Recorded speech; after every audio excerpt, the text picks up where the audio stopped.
Just 2 days to go here in the Netherlands, and we've got a right royal battle, don't we, today, with the Ireland team and the Scotland team both locked on 3 points. One will gain the advantage heading into the final match tomorrow. I'm Mr. Maximo. This is the Netherlands T20I Tri Series, and it starts right now.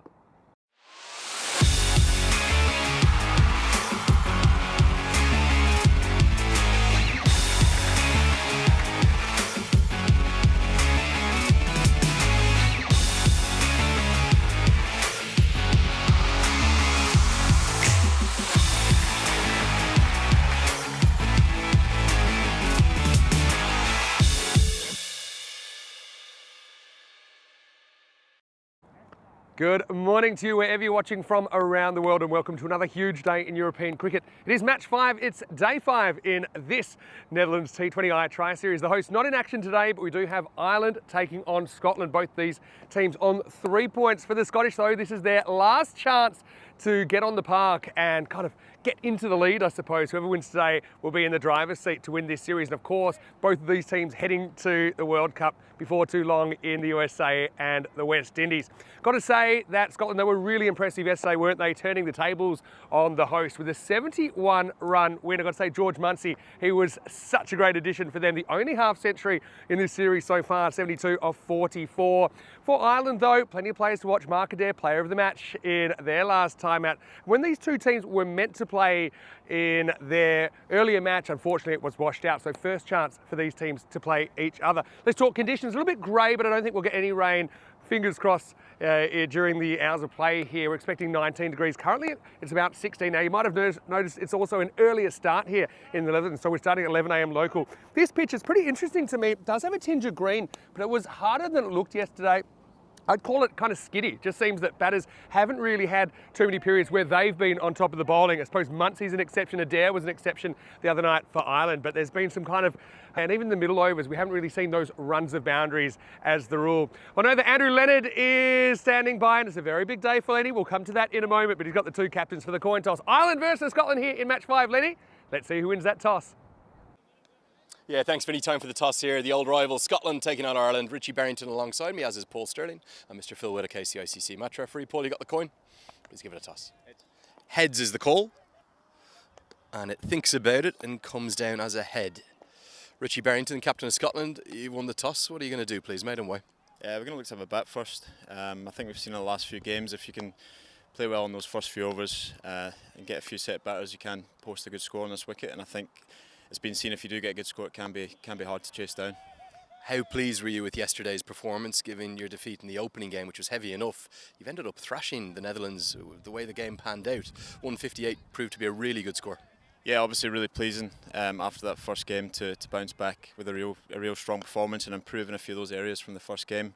I thought George Munsey was superb setting that up in the first half, and obviously the bowlers did the job in the second. I think we were a lot better than that first game in terms of finding our length. So yeah, today's another good opportunity to keep getting better, and still one or two areas I think we can keep improving on. So yeah, as I say, it's another good opportunity to do that.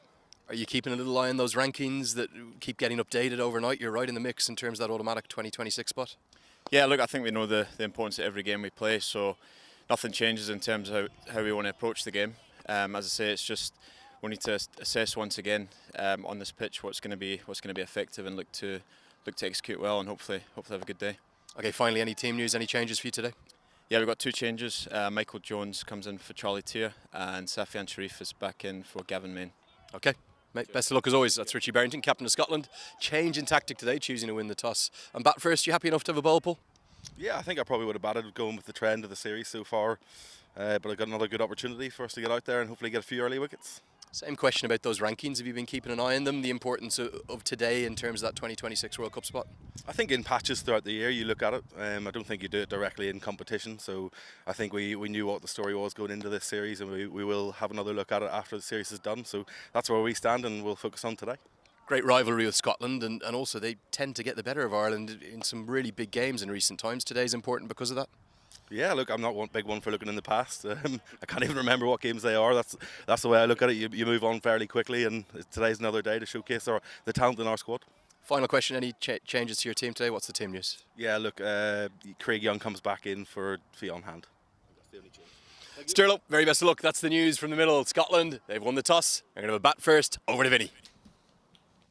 Thank you very much, Andrew Leonard. Well, I said it's a big day in European cricket. It's also a big day for that gentleman. We'll come to that in a moment. But right now, let's get ready for Ireland versus Scotland. Scotland winning the toss, batting in this one, coming off that strong performance yesterday. Let's go right back to the beginning, though. And it wasn't a great start for the Scots, was it? In the opening encounter against the Netherlands, they went down by 41 runs. They were bowled out within the allotment of the 20 overs. Matthew Cross, the best for them, 49 off 32. Kingma destroying the Scottish batting with 4 for 21. Van Beek also very good in that one. The Netherlands not in action today. We'll see them back tomorrow in the final game of the series. Game 2 on Sunday saw Ireland injected into the series for the first time, led by Adair's 49 and 2 wickets. They were able to overcome the Netherlands, but only by a single run. Tim Pringle had a great individual performance of his own with 3 wickets in the first innings. 35 not out of 13 in the second. The tail wagged, but not quite enough to get the hosts over the line. And we had a washout in match 3 between Scotland and Ireland. Scotland did get back on the park yesterday. 158 they posted after a slightly slow start. Munsey came to life with 72 off 44. 158 posted by the Scots, and the Netherlands never really in the hunt, losing wickets at regular intervals and ended up going down by a margin of 71 runs. In fact, bowled out in just the 15th over.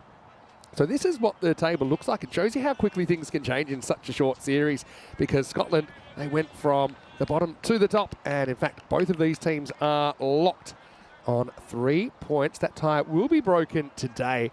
The Netherlands do seem out of the hunt to win the trophy, but they still might have a bearing on who gets it as we get ready for the start of this one. Ireland, I'm sure they are very, very excited about the prospect of finally getting on the playing field with the Scottish team.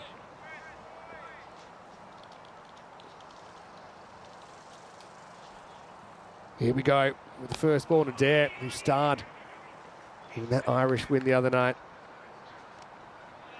Balls to Munsey, who starred yesterday. I want to say a quick hello to everyone in the live chat, ECN European Cricket Network. Now we've got viewers from all around the world. Some are regular ECN viewers, some have just, I suppose, discovered us during this series. Welcome to the excitement of ECN cricket. In fact, we have no less than 4 series taking place concurrently tomorrow. Ollie Hares faces up for the first time. Squared up by Adair. Earlier start here mentioned that, so I wonder if there's a little bit more life in the pitch. Just maybe not quite as hard as it was in the afternoon yesterday. Well, a man who might have his thoughts on that and a few other things. Very good morning to Andrew Leonard in the commentary box. Yeah, very good morning, Vinny. And very good morning, everyone in and around the world. Just settling in, sorry. To the central commentary position, as I think you like to call it. Should be a really good clash, these two old rivals. We see Celtic cousins take each other on. Always fierce competitors. Yeah, they certainly have a natural and a healthy rivalry. But also, I think they're pretty closely matched. I mean, Scotland showed how quickly things can turn around yesterday with a comprehensive win over the Dutch. And these are the two lineups. What kind of got your interest there? I suppose the big piece of news from the Irish perspective is no Fionn Hand, and you just wonder, is that a bad indication in terms of his potential World Cup hopes and squeezing onto the plane ahead of the final squad submission date on the 25th? Supercomputer reckons that Ireland are favourites. It was before a ball was bowled. Yeah, an interesting one, because he did play so well the other night. Looking forward to seeing Safyan Sharif in for Scotland as well for his first run in the series. Yeah, and just one other change then as well. We see Michael Jones return to replace Charlie Tier, who hasn't really had a big impact with the batch yet. Gavin Main is one of the players here who isn't in the initial squads that have been submitted either, so he's unlikely to head out to the Caribbean barring an injury. So it must be tough for Hand and Main on the sidelines. Well, we saw some heartbreak stories yesterday, didn't we, with the Netherlands, with 2 changes forced on them due to injury very late in the piece before the World Cup campaign. A little bit of a way zip here from Adair. You could see some significant seam movement off the surface. Yeah, I was talking to Tom de Groot there this morning out in the middle, the head groundsman of the Voorburg CC, and I asked him, was he tempted to stick with the initial pitch, given that we only got 2 matches on it, and he'd initially intended that for 3. He said he actually feels this is the better of the 2 wickets, even though it doesn't appear that visually. And then what he said was the players had reported a very mixed set of circumstances. If you get to the end of the first, it's 2 for none. Those who'd done well said it was a really good pitch, and those who'd been dismissed early seemed to say it was very tricky. But the umpires and the match referee all thought it was a good deck. It definitely might have had a little bit more pace and carry than the first pitch that we played those first 2 games on the 18th and 19th of May. But I still think if you get 150, it might be a difficult chase. Well, you know what they say, that the pitch is in the eye of the beholder. I think it does kind of depend on how you feel. And I will say, and I mentioned this in the introduction as well, that there haven't been too many batters that have gotten on top of the bowling and stayed on top in this series. I mean, just a 1/2 century, that to Muncie yesterday, a couple of 49s in there, a couple of kind of rearguard actions, I suppose. Look at Pringle's innings, look at Adair's fight back the other night for Ireland. But in the initial stages and in the middle, been a lot of ones, a lot of batters kind of content to tick the score along, but not really take the game on it. Maybe that's partly to do with the conditions. Perhaps it's a mindset thing. Here's McCarthy in over number 2. Well, this one kind of stops on Hares, who maybe a bit fortunate to get away with that and get a single. 99th Ireland appearance today for Barry McCarthy. Tomorrow, if he does play, he'll bring up the landmark of 100. There'll have been points through his Irish journey. The 31-year-old won't have felt as though he ever would have got there. He's been left out more than he's played, Vinny, which is remarkable when you think of the impact that he's had in terms of the wicket-taking ability, the sort of talismanic figure that he is. He's a great fielder, offers big hitting down the order. But yeah, a special day potentially tomorrow for Barry McCarthy. Fraction short, that's cracked in front of square by Muncie. Well, he was a bit slow to start yesterday. This time not so much, 4 runs in the first boundary of the day. Yeah, and the wagon wheel for Muncie yesterday, Vinny, would have been heavily through this region, particularly those maximums that he struck. He's in great form, isn't he, George Munsey? Scotland really missed him in that opening match. He was away at a personal engagement, but in now, back into Scottish colours, player of the match yesterday. And Ireland know immediately that if they don't get him early, he could be in for a long morning and early afternoon. Just snapped his wrists through that, didn't he? Got those hands out in front very quickly. Maybe a signal to McCarthy not to drop short of a length. We did see that one go away off the seam from Adair at the other end. I just don't think it's the right length on this pitch. 11 AM start, you want to get a little bit fuller than that. And Munsey's favourite area, bottom hand coming through mid-wicket and cow corner. He's so strong there. He does go full, like goes very full in fact. Muncie misses out outside the off stump. I want to say a quick hello to Victor Smith, who's become a silver spanner, which means he's supporting the ECN. Great to have you on board, Victor. Hello to Rob Thompson watching from New Zealand. Hello to Ben. And hello to Viking Bay watching from Germany. Got viewers from all around the world. Hello to Jules in the UK. Got Kieran watching from Nepal, and a few people commenting on the pitch. It does look a bit tricky. I know a lot of our Australasian viewers, they're very happy with the earlier start time, so they're not having to burn the midnight oil as much. A lot of interest all over the world in these matches, of course, especially heading into a World Cup campaign. The other big factor, Vinny, is just how much it affects the gameplay, because 5 PM start, don't think it favoured either side, but there should be something for Ireland early here in the first 5 or 6 overs, even though Richie Barrington's won the toss and decided to bat first.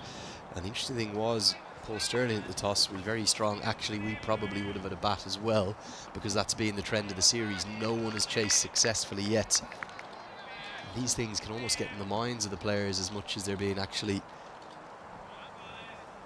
anything really specific out there.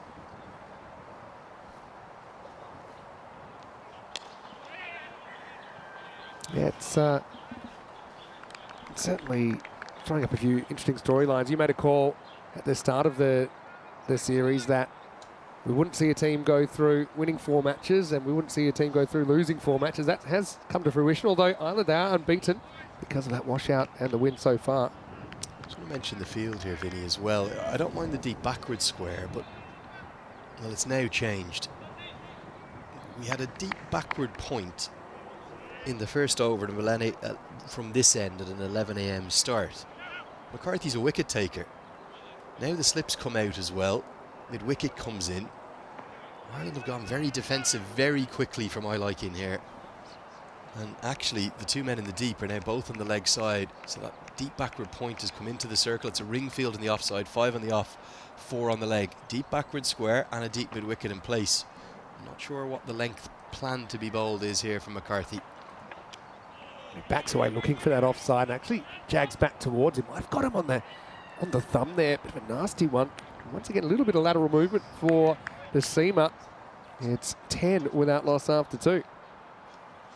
Well, this is a concern for Scotland and for George Munsey, because Munsey's had problems with his hands before. Broke a hand in Antigua playing out there, and I think it was a Scotland tour that was preceded or followed by a T10 competition, the Cool and Smooth, that was held out in Antigua, and he broke his hand. I think it was facing O'Shane Thomas. And a similar delivery, one that just kind of rose off a length.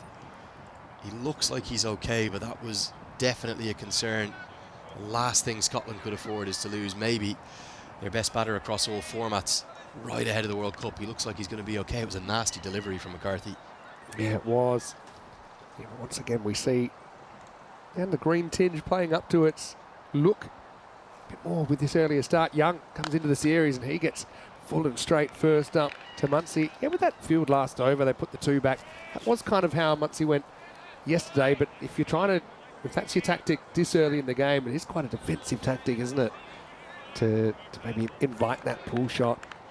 There may have been an identification from Scott Irvine, the Irish team analyst, that will, if you looked at the numbers yesterday, it was George Munsey half the runs, the rest of the entire Scottish team the other half, and then a few extras. Flicked away, and the fielder is going to have to watch it go over the head. Maximal for Munsey, who doubles his score with one swing of the bat, and Scotland are away. Well, what a shot this is. And maybe Scott Irvine is saying, we get Munsey out, we might win the contest. He's so dangerous, isn't he? He's still ringing that bottom hand of his. But look at this, just a pickup shot, no more than that. Lovely flick of the wrists. Camphor was interested for maybe the first part of the ball flight path, but it was just too sweetly struck. Soars over his head, 6 to the total. Now it goes forward, sneaks it outside the off stump. Good comeback by Young. Yeah, so yesterday Munsey made 72, the rest of the Scottish batters made 73. And that shows how integral he is to this Scottish cause at the moment. He's in this really rich vein of form. I think a little bit like Mark Watts. Probably look at the two of them. They're a bit unorthodox, a bit unconventional. For me, they should be playing in more franchise leagues around the world. This one's picked up in a similar way. Fielder comes around and takes the catch. Well, once bitten, twice shy, as Munsey will go for 12. Young breaks through, and Scotland 16 for 1. And there's the plan. That is the plan in place. Scott Irvine chalks that one up on the board. He says, okay, we're going to play to his strength and try and make him hole out deep on the leg side. Munsey just couldn't resist himself. I think he's probably trying to go a little square. Obviously he doesn't want to pick the man out, even though the last one he hit over his head. Curtis Camphor judges that really well. It's a big moment in the match. Yesterday's hero, yesterday's player of the match, freshened up by Barry McCarthy, struck on the glove, and then dismissed in the following over by Craig Young. Munsey's gone for 12. It's 16 for 1. There's probably equal parts good luck and good management there from the Irish. They did have the fielder out there lurking. Munsey kind of plays that shot all hands, and when it goes well, like the 6 we saw in the over, it looks great, but he's not really in control, I think, of the direction of that shot. And throws caution to the wind. He'll have to go. That's the name of the game, I suppose, in short form cricket. 16 for 1 as Michael Jones gets an opportunity back in the side at number 3.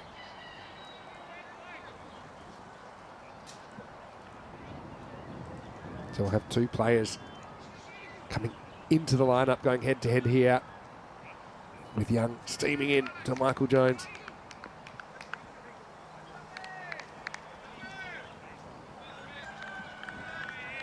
Bit of sunshine, which I think is certainly very welcome. It's been a great few days, I suppose, in the Netherlands. No real rain in the last 24 hours, but before that we had quite a significant storm in the region.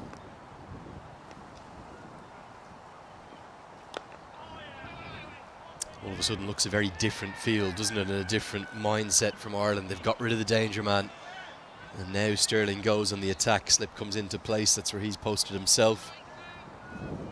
Played some really good cricket over the last 9 to 12 months, this Irish men's side. They had a horror show down in Zimbabwe. They were absolutely nowhere. They were beaten out of sight and really didn't deserve to make the latter stages. Beaten by Oman.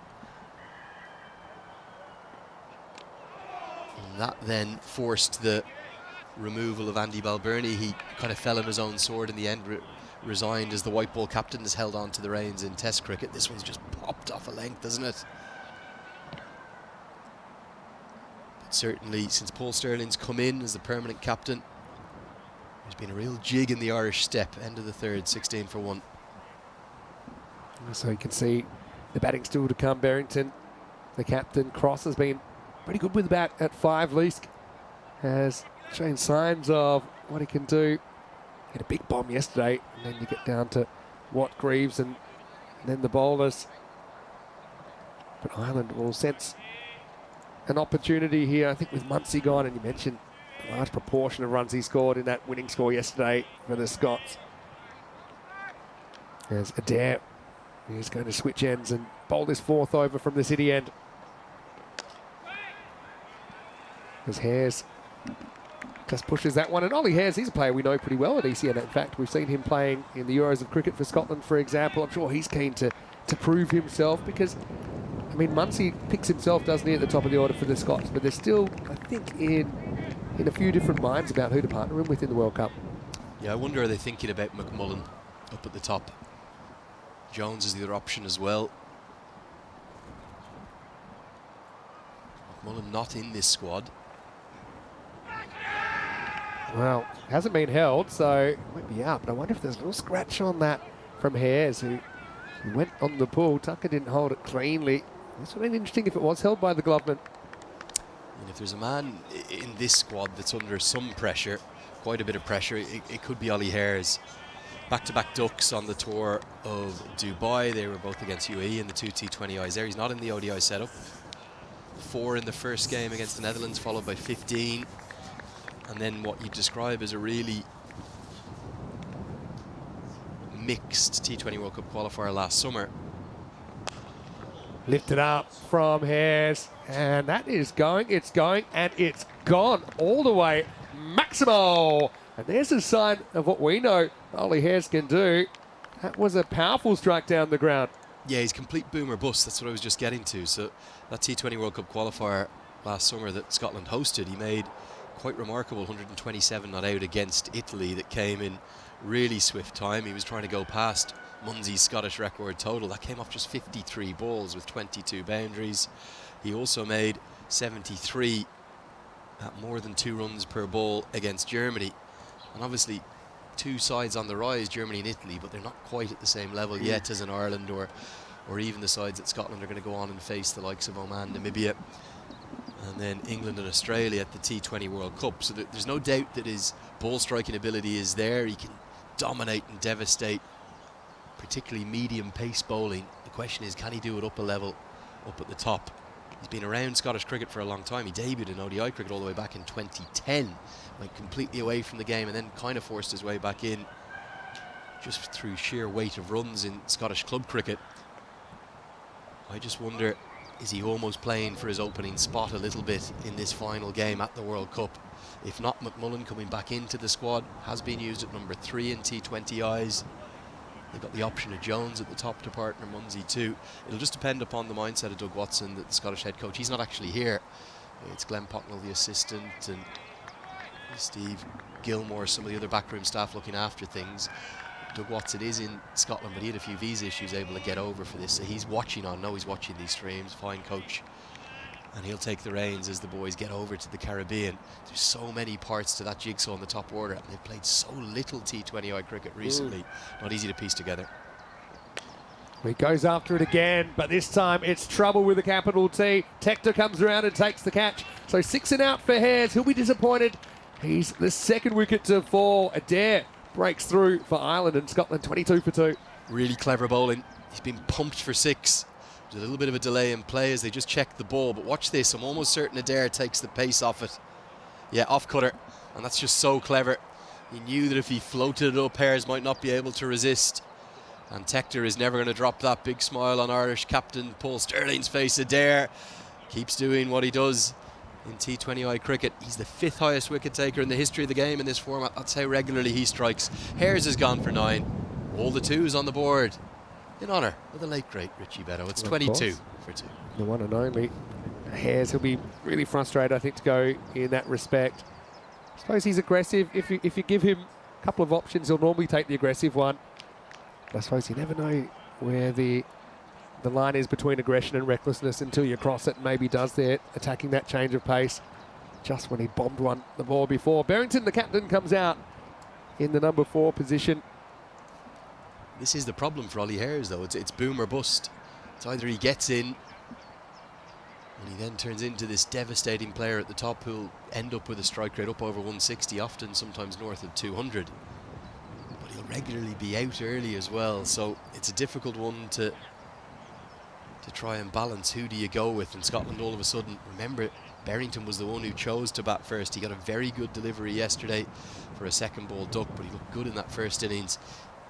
And his knock today, well, it could be critical for the Scots. And Scotland had an even slower start than this yesterday, but they were able to bat their way out of it with Muncie's fortunes changing. Of course, he's already out in this innings. Nips back on Barrington, maybe a little bit of an inside edge in there. They'll get through for a single. The umpire does indicate there was a little bit of bat, maybe fortunately slow for the Scottish captain. Yeah, I thought maybe some bat involved. If there wasn't, well, Barrington could have been walking back first ball, because it's the back pad that it's hit into, but it's given us runs, so Barrington is off the mark. I think that's a good decision for me. It's turning out to be not a bad toss to lose for the Irish, I think, who seem to be getting a little bit of something out of the picture with this new ball. I think if it was a 5 p.m. start, I think batting first was the call. I think with an 11 a.m. start, you're into a different ball game. There's the additional moisture around. I think I probably would have had a bowl. It's easy to say it now. The Scots are just backing the theory that even if they can get 140 plus, it could be difficult to chase here at Voorburg. Floating slip in for Adair. And that one's gone very wrong. And that could be, well, it's a legal ball. This is incredible. So it's going to be a no ball for bouncing twice and bouncing off the pitch. Jones hits it for 4, but he still has a foot on the pitch, which means he's allowed to do that these days. There's an epidemic of these happening. I just want to see the delivery here. Does the ball come over the top? It does. And welcome to the European Cricket Network. You cannot avoid it. As Adair bowls a ball that almost doesn't reach the other end, it ends up at the boundary. Well, it's catching, isn't it? I said it yesterday with love. You occasionally see things on the European Cricket Network that go viral for their, well, I don't know how to describe it, their comedic value, I suppose. There's a bit of that for this from Mark Adair. Oh dear. Oh yes, it gets the hockey shot out. I think you're spot on. I think he does exactly the right thing. Funny thing is with Jones, he actually flinches, because if that's at a normal pace, it's short and it's coming up. But yeah, will it be a free hit as well, as if that wasn't?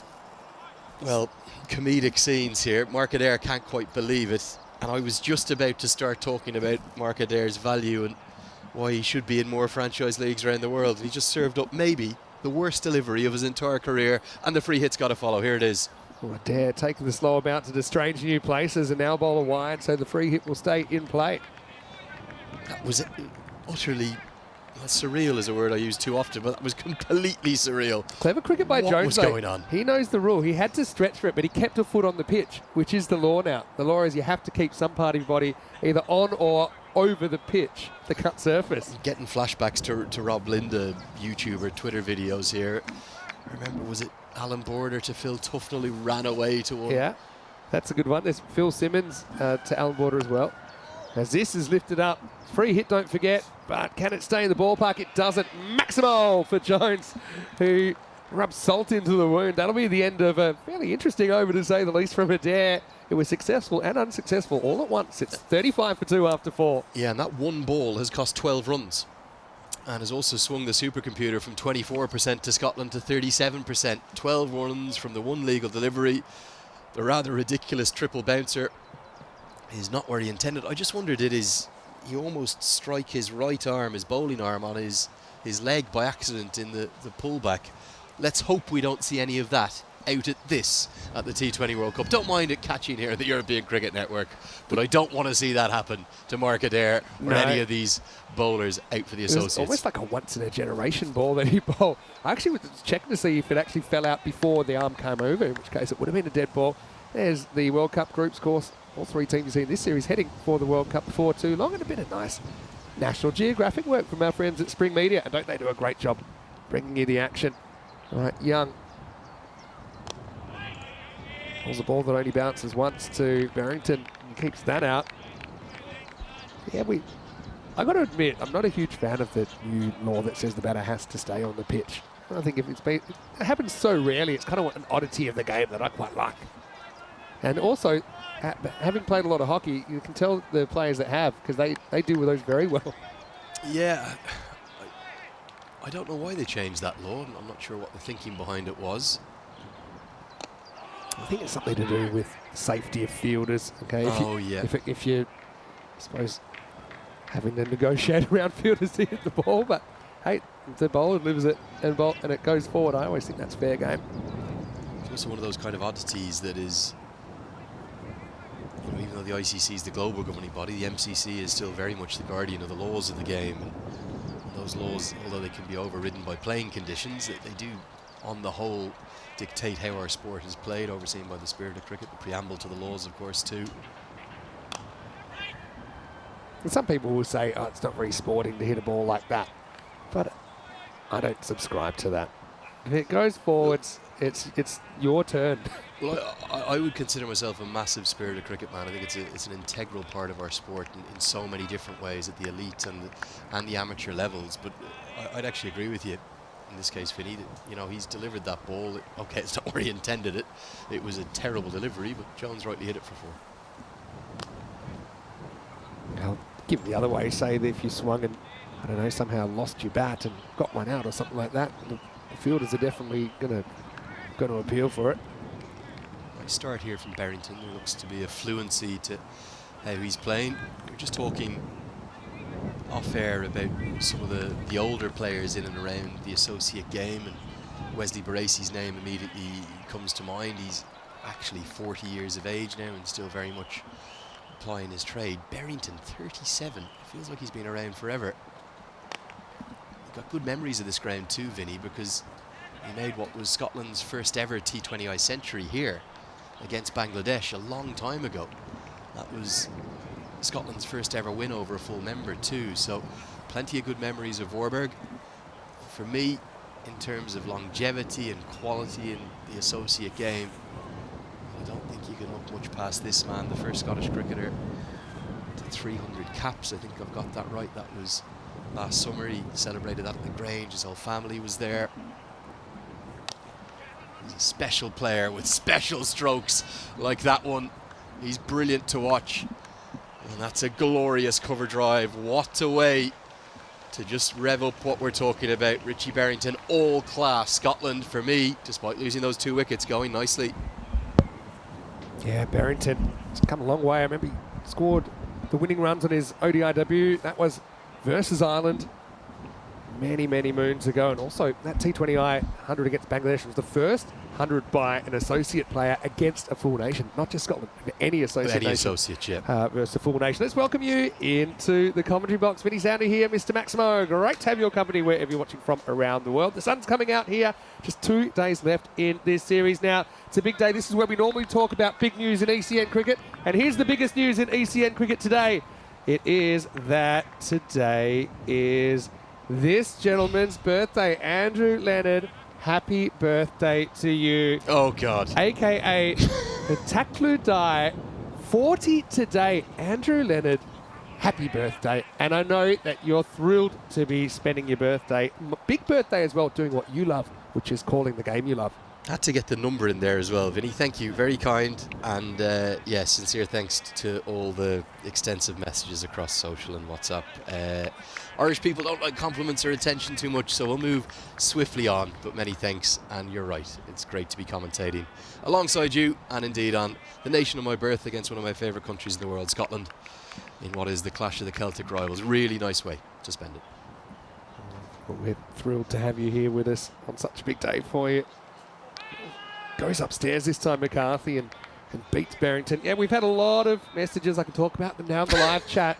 ECN European Cricket Network, and particularly from your friends in Nepal. They absolutely love you there, but there's well wishes coming in from all around the world. Well, the first 5 overs felt too good to be true because you'd hardly mentioned it. But yeah, okay, thank you guys, and yeah, warm namaste to everyone back in my second home there in Nepal. I miss everyone there. Look forward to getting back soon. And Dandavad for all the birthday wishes. Very, very kind. You are really one of the nice guys and one of the best guys in the industry, I think. I know a lot of people agree. Flicked around the corner, beats the man in the circle. Potentially 2 there if they hustle. They decide against it given the game situation. Feeling like one of the oldest guys in the industry with all the carry-on this morning now as well. Well, life begins at 40. Okay, I had a golden ball on my 40th birthday. You won't get a golden ball in this game, but perhaps a super over? Super over is definitely... That'd be a good birthday present. Definitely in the mix, and I can consider that I would take that as a birthday present.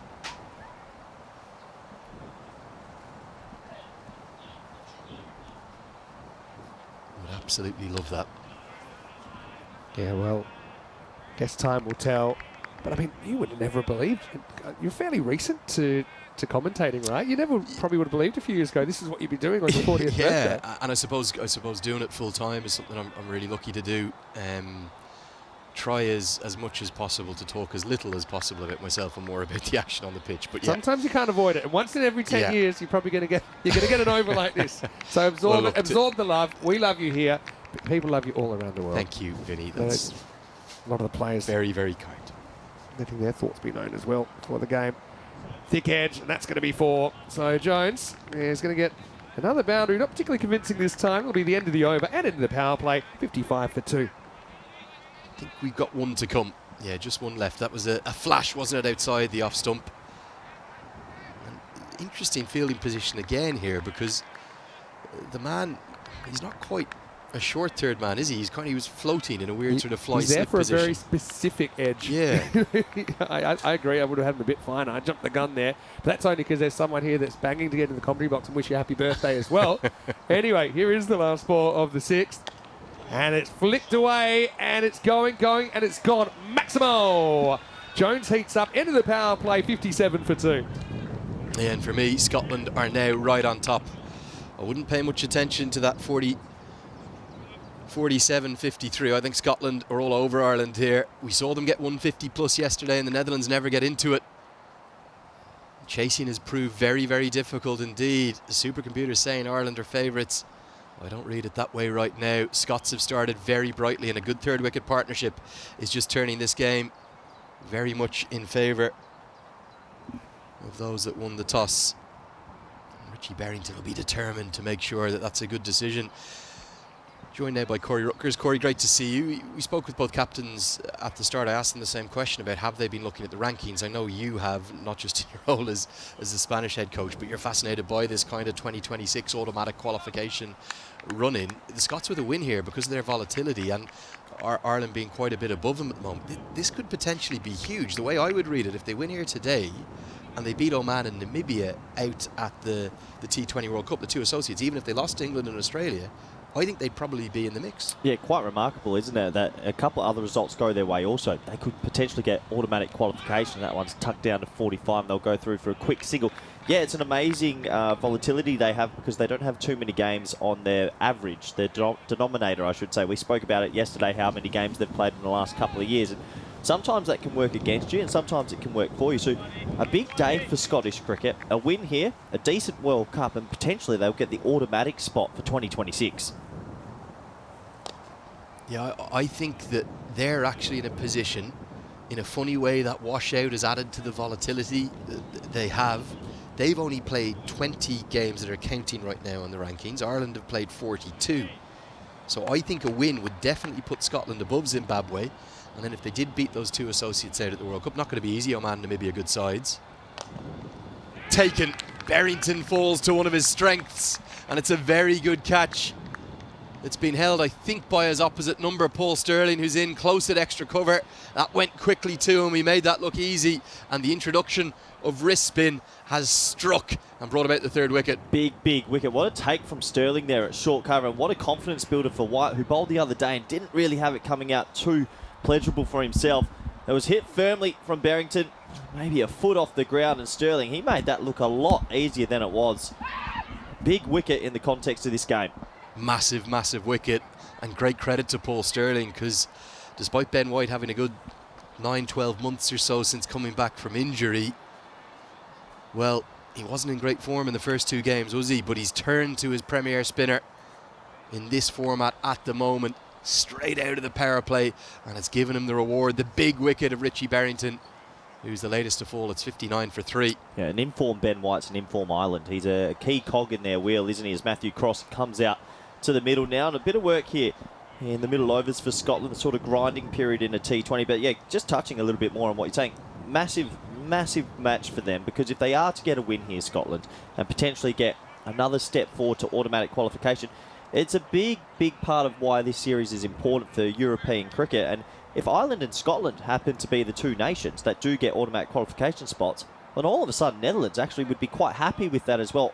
And the whole of Europe will be. So plenty to play for. We're at VCC Voorburg. These teams, I'm sure all the analytics, all the coaching staff will know what's on the line. And right now, with that wicket, say this is back to a 50-50. Yeah, I think you're right, actually. I think with that wicket, it brings it back towards parallel.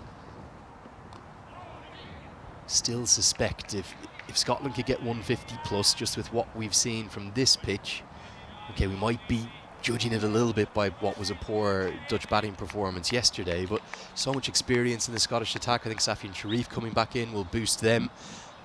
I thought Sol bowled with real pace and aggression yesterday, and Mark Watt was probably the star of the show with the ball 4 for outstanding. And don't forget Curry as well. That left arm seam was sensational at the top. They have a lovely balance, don't they? You're spot on. Brad Curry was brilliant yesterday too. Does look like they've built into this try series really nicely. Probably a below par performance from them on day one, but credit to the Dutch, who played a really good game of cricket. But yesterday they were very well rounded, a couple of good partnerships. I thought they bowled extremely well. Unfortunately, the Netherlands top order wasn't able to handle that on the day. They've got a good platform here. Just need to keep ticking it over for the next couple of overs. There's 3 players not here for Scotland that we will see at the T20 World Cup, presuming they stick with the squad that they submitted initially. You have up until the 25th of May to change that with the ICC.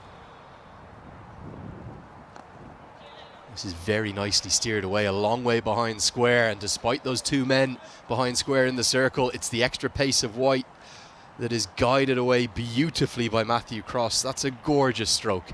End of the 7th, 65 for 3. Yeah, Cross is one of those players that's looked in form all week. Only 14 or 14 yesterday. Got out at an inopportune moment for himself. Probably wanted to cash in at the back end. But he's looked good all week, especially with the gloves in hand also. 65 for 3. Yeah, obviously teams can make a couple of changes in case of injury, but sad news yesterday, that was report of Daniel Dorham, commiserations to him, and obviously Fred Klaassen as well, missing out for the Netherlands due to injuries. Keep Zulfiqar and Kyle Klein coming in, and I guess Ireland and Scotland still, there is a little bit of time. If there was to be a late change, it could happen. Well, I think there'll be a lot of surprise in Ireland about the absence of the man who's just in front of us, actually in our commentary position here, Fionn Hand. There was career best figures for him in the T20I the other day. He's only here because of the absence of Graham Hume, who couldn't get over to the Netherlands.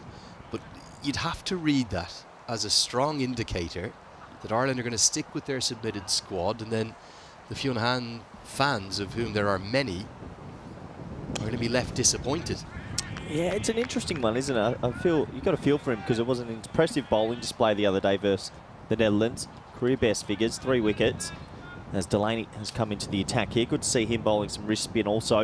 Didn't see him much earlier in the week. Got him. Well, sneaks it through. We saw this yesterday a couple of times. It skids off this surface. It goes through the gate. Jones tries to back away. Run one through the offside, and he's been castled. Yeah, real shades of Chris Greaves' entrance into the attack from the same end yesterday. And the brilliance about Delaney and White, when they bowl in tandem, they're very different bowlers. Completely different actions, different styles. They come out at different trajectories. Delaney and White, they're both not big turners of the ball. They do like to bowl stump to stump. And Delaney, that's a big wicket. Jones, to add insult to injury, ends up on his backside. Not a shot that he'll want to see again. In Scotland, that's a big wicket. themselves in a little bit of trouble. They'll need something special now from Michael Leask. It's 65 for 4. Yeah, once again, we're seeing from this end, especially the City end, that every now and then it does skid on off the surface. That looks like it gains speed. And yeah, pretty loose looking stroke. Jones looked good for his 23 of 12, but he'll be disappointed. He's missed out on a good start there. I think the other day we were talking also a lot about no Delaney in that bowling attack in that game versus the Netherlands, where they ended up winning by 1 run. But he does offer that extra bit of balance, doesn't he? As Michael Leask comes to the wicket now. Yeah, it's really strange, because if you look at the 3 T20s they played against Afghanistan in Sharjah, and okay, you'll counter this discussion by saying, well, hold on, it's in Sharjah, it turned square there. They kind of stuck rigidly to the 5 bowlers. And those 5 bowlers in that case was 2 wrist spinners with Ben White and Gareth Delaney, and then 3 seamers, which tended to be, because Josh Little was in the team, Josh Little, Mark Adair and Barry McCarthy. And that was really almost the rigid plan. They're the 20 overs we bowl, even though we've got Dockrell in the team, even though we've got Harry Tector and Paul Sterling and Curtis Camphor as potential bowling options, they weren't being used. But then what's happened when they came back to Ireland, took on Pakistan and Clontarf, and now coming here to Voorburg for this tri-series, they've kind of varied things up a little bit more. And Gareth Delaney's bowled very sparingly. I think he bowled 2 overs against Pakistan in one of the T20s, and then didn't bowl in Ireland's first game in the series here. So it's shown a bit more flexibility, which for me I think is a good thing. I'd love to see the depth, if you think about the depth chart of the Irish bowlers, used a bit more often, because it has all that variety. Variety can only be a good thing in T20. I think the more variety you have, an absolute blessing to have in your squad. And maybe it's one of those things that is the tri-series, and it is not just a warm-up. There's a lot on the white line, but you want to see every combination possible. So that's maybe why he didn't bowl there in the series, but great to see him with the ball in hand now. You can just see everything about it. It's angling in, it's pitching, and it's just picking up a little bit of pace. Not too much turn, but not easy to play as a right-handed batter. He's looked in real confidence. I thought it was a good call to bring both Ben White and Gareth Delaney out to Nepal on that Ireland Wolves tour. I think they both played a lot across both formats. Ben White actually picked up a 5-wicket haul in one of the ODIs, and he would, by his own admission, say he much prefers T20 cricket. So the two growing in confidence, as are Ireland, and I think we'll see the 2 wrist spinners operate in tandem. Look at the swing. They're saying 70-30 Ireland now from nowhere. 2 massive overs with 2 big wickets. It's 66 for 4. Yeah, the spin twins, White and Delaney, have come on. They've both delivered a wicket apiece so far in their spells, and you'd imagine they'll operate for quite some time now. The confidence would be high. Scotland, 66 for 4. You were pretty much the guru yesterday. You were telling me that 150 was going to be too many. I was saying at 158 it was. I was saying that I still think it was a 50-50 before Netherlands unfortunately didn't arrive with the bat. What are you thinking on this occasion? Is still 140, 150 going to be good enough, or against this Irish batting lineup, will they need that 160? Yeah, good question. I think if they get to the expected score or more, so 145 plus, 145 for me on this surface would make it very much a toss-up, which I know if you're looking at the current IPL scoring rates and everything, you're saying, hold on, how's 145, 150 a winning score? We're not going to see 190s, 200s here this time of year with these conditions, and you've got to empathise with the ground staff. They didn't get a huge amount of prep into this particular pitch, and then you've gone from a night T20I into an 11 AM start, so there hasn't been a huge amount more. It's not a bad surface, but I just think we haven't seen many players come in and score right from the off quickly or fluently. Munsey's innings yesterday was the standout. Can you remember another batter who came in and looked fluent from the off? Maybe Baz Deleda, but that might have been it. Yeah, maybe Vikramjit Singh on day one as well, and Cross and Barrington. But you're right, it's been fleeting moments of batting brilliance. It's been a more bowling-dominated series so far. And just that skid on this pitch and a little bit of a different surface, I think, has taken everyone a little bit of time to find their batting boots. A lot of batsmen in this series are going just at a run a ball. And even you look at this scorecard here today, okay, Scotland are going in and around 8 and over, but 12 of those runs came off one ball in a utterly ludicrous, a bonkers passage of play as Mark Adair delivered a double, triple bouncer that Jones scutched away for 4, then hit the free hit for 6 after a wide. So, yeah, I think 145, they'd want more, Scotland. Of course they would. But I think if they got 145, we could have a really close contest. Yeah, I do agree with you. He's gone strikes, trying to work up things. Love the Irish to get a little bit more aggressive, maybe bring mid-off up. Also have 5 in the ring, really try to get the squeeze on. You'd imagine White and Delaney will operate maybe through to 12 here. You get that occasionally with Ben White. You get a real drag down, but you'll often have protection. George Dockrell is warming up at long off. Wonder, is that a thought from Paul Sterling? Even though Delaney's bowled a brilliant over, can I get one or two of Dockrell in here as well? That's that versatility you're talking about as well. The left arm off spinner potentially coming on from the City end next. We'll have to wait and see. Last ball of the 9th. I wonder if he might replace White here. I wonder if Delaney might keep going, and well, Dockrell is sprinting in with the head of steam of a man who's going to maybe be given the ball. 9 have been bowled, 69 for 4. Will it be Dockrell or Delaney? Plenty of options for Paul Sterling. You've got a keen eye because it does look like Dockrell is jogging down to the City end and he will be given the ball. So Delaney, just the 1 over, does his job, says thanks for coming, 1 for 1. Having a look at that scorecard, look, we know what Watt can do, gets a bit funky. Greaves still there as well. But you'd imagine this partnership between Cross and Leask is the key if Scotland are going to get up to something competitive. And this is what you've mentioned a lot about Paul Sterling. Thinks on his feet, very proactive captain. I mean, I imagine another 90% of captains around the world, if a bowler has 1 for 1, you go, no worries, you're bowling the next. But he goes with his instinct and goes to Dockrell. I think he's got the best cricket brain of maybe anyone I've spent a lot of time with and been lucky enough to spend a lot of time with. I think everyone in Irish cricket would tell you that. And it's no surprise, is it? He's played in almost every league in the world. One of his best friends off the pitch in the world is Owen Morgan. Middlesex teammates for pretty good resume. Over a decade. They do nothing but drink and talk cricket on and off the field. That's their friendship. So I guess the two have just really grown up together. And there's a similarity, isn't there, to the way that Paul carries himself. Kind of a very cool captain. We even saw the other day when Mark Adair's being taken apart 2 wide, 6-6 to bring it to the last ball when the game looked like it was over. Sterling never panicked. Went over to quiet, calm conversation. Mark Adair changed his angle, came around the wicket, held his nerve. Ireland win. And I think that's the composure that we saw in that win from Ireland, because realistically they lost majority of those overs in that T20I. Someone's dragged down. Dot ball, yeah, Netherlands actually had them on the ropes at 6 for 80 odd, I believe, and then also with the bat, they only needed 50 off the last 5 overs with 7 wickets in hand, and the composure probably coming through the captain, Paul Sterling, and into the team. They ended up stealing that victory back. So he's definitely one of the better captains in world cricket. It's least works this one to the leg side for a single, and I think having a captain that oozes that calmness, it just filters through the playing 11. There's a lovely confidence, isn't there?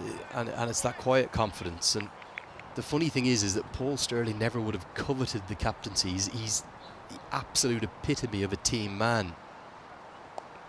That's nicely swept around the corner, but Delaney will come around to it. So he wouldn't have wanted the focus or the attention. I'll be honest, I know for a fact he doesn't really like doing the media interviews or any of that aspect of it. So he's in some ways become a reluctant captain. He didn't want to have to do it, but now he's done it. You can see that he was really born to do it.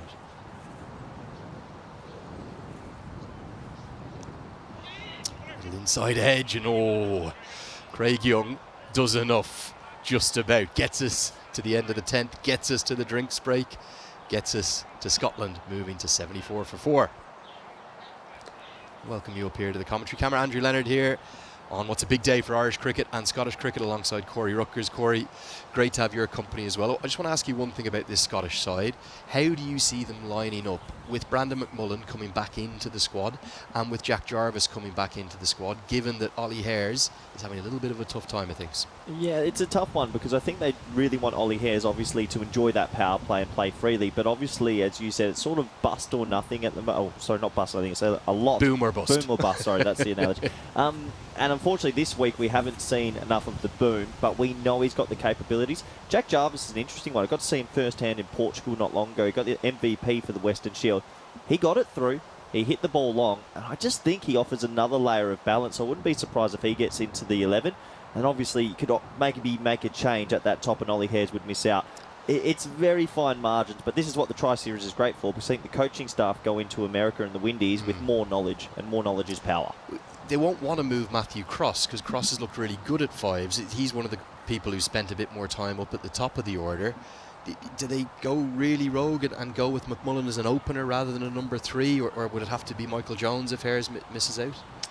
Oh, look, they've got the options, don't they? I still think, my gut feel thinks they'll stick with Hez. I think they'll back him in. I think they've said to him, look, you've earned the ticket. Weight of runs, I heard you say, on the domestic level.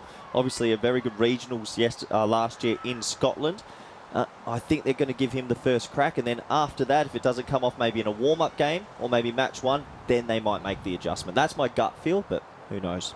Yeah, I just wonder, will they think about a left-hand, right-hand combination? Could they think about maybe, obviously Munsey will open, but then possibly do they maybe just take a look and go, okay, well, hold on, maybe Michael Jones alongside.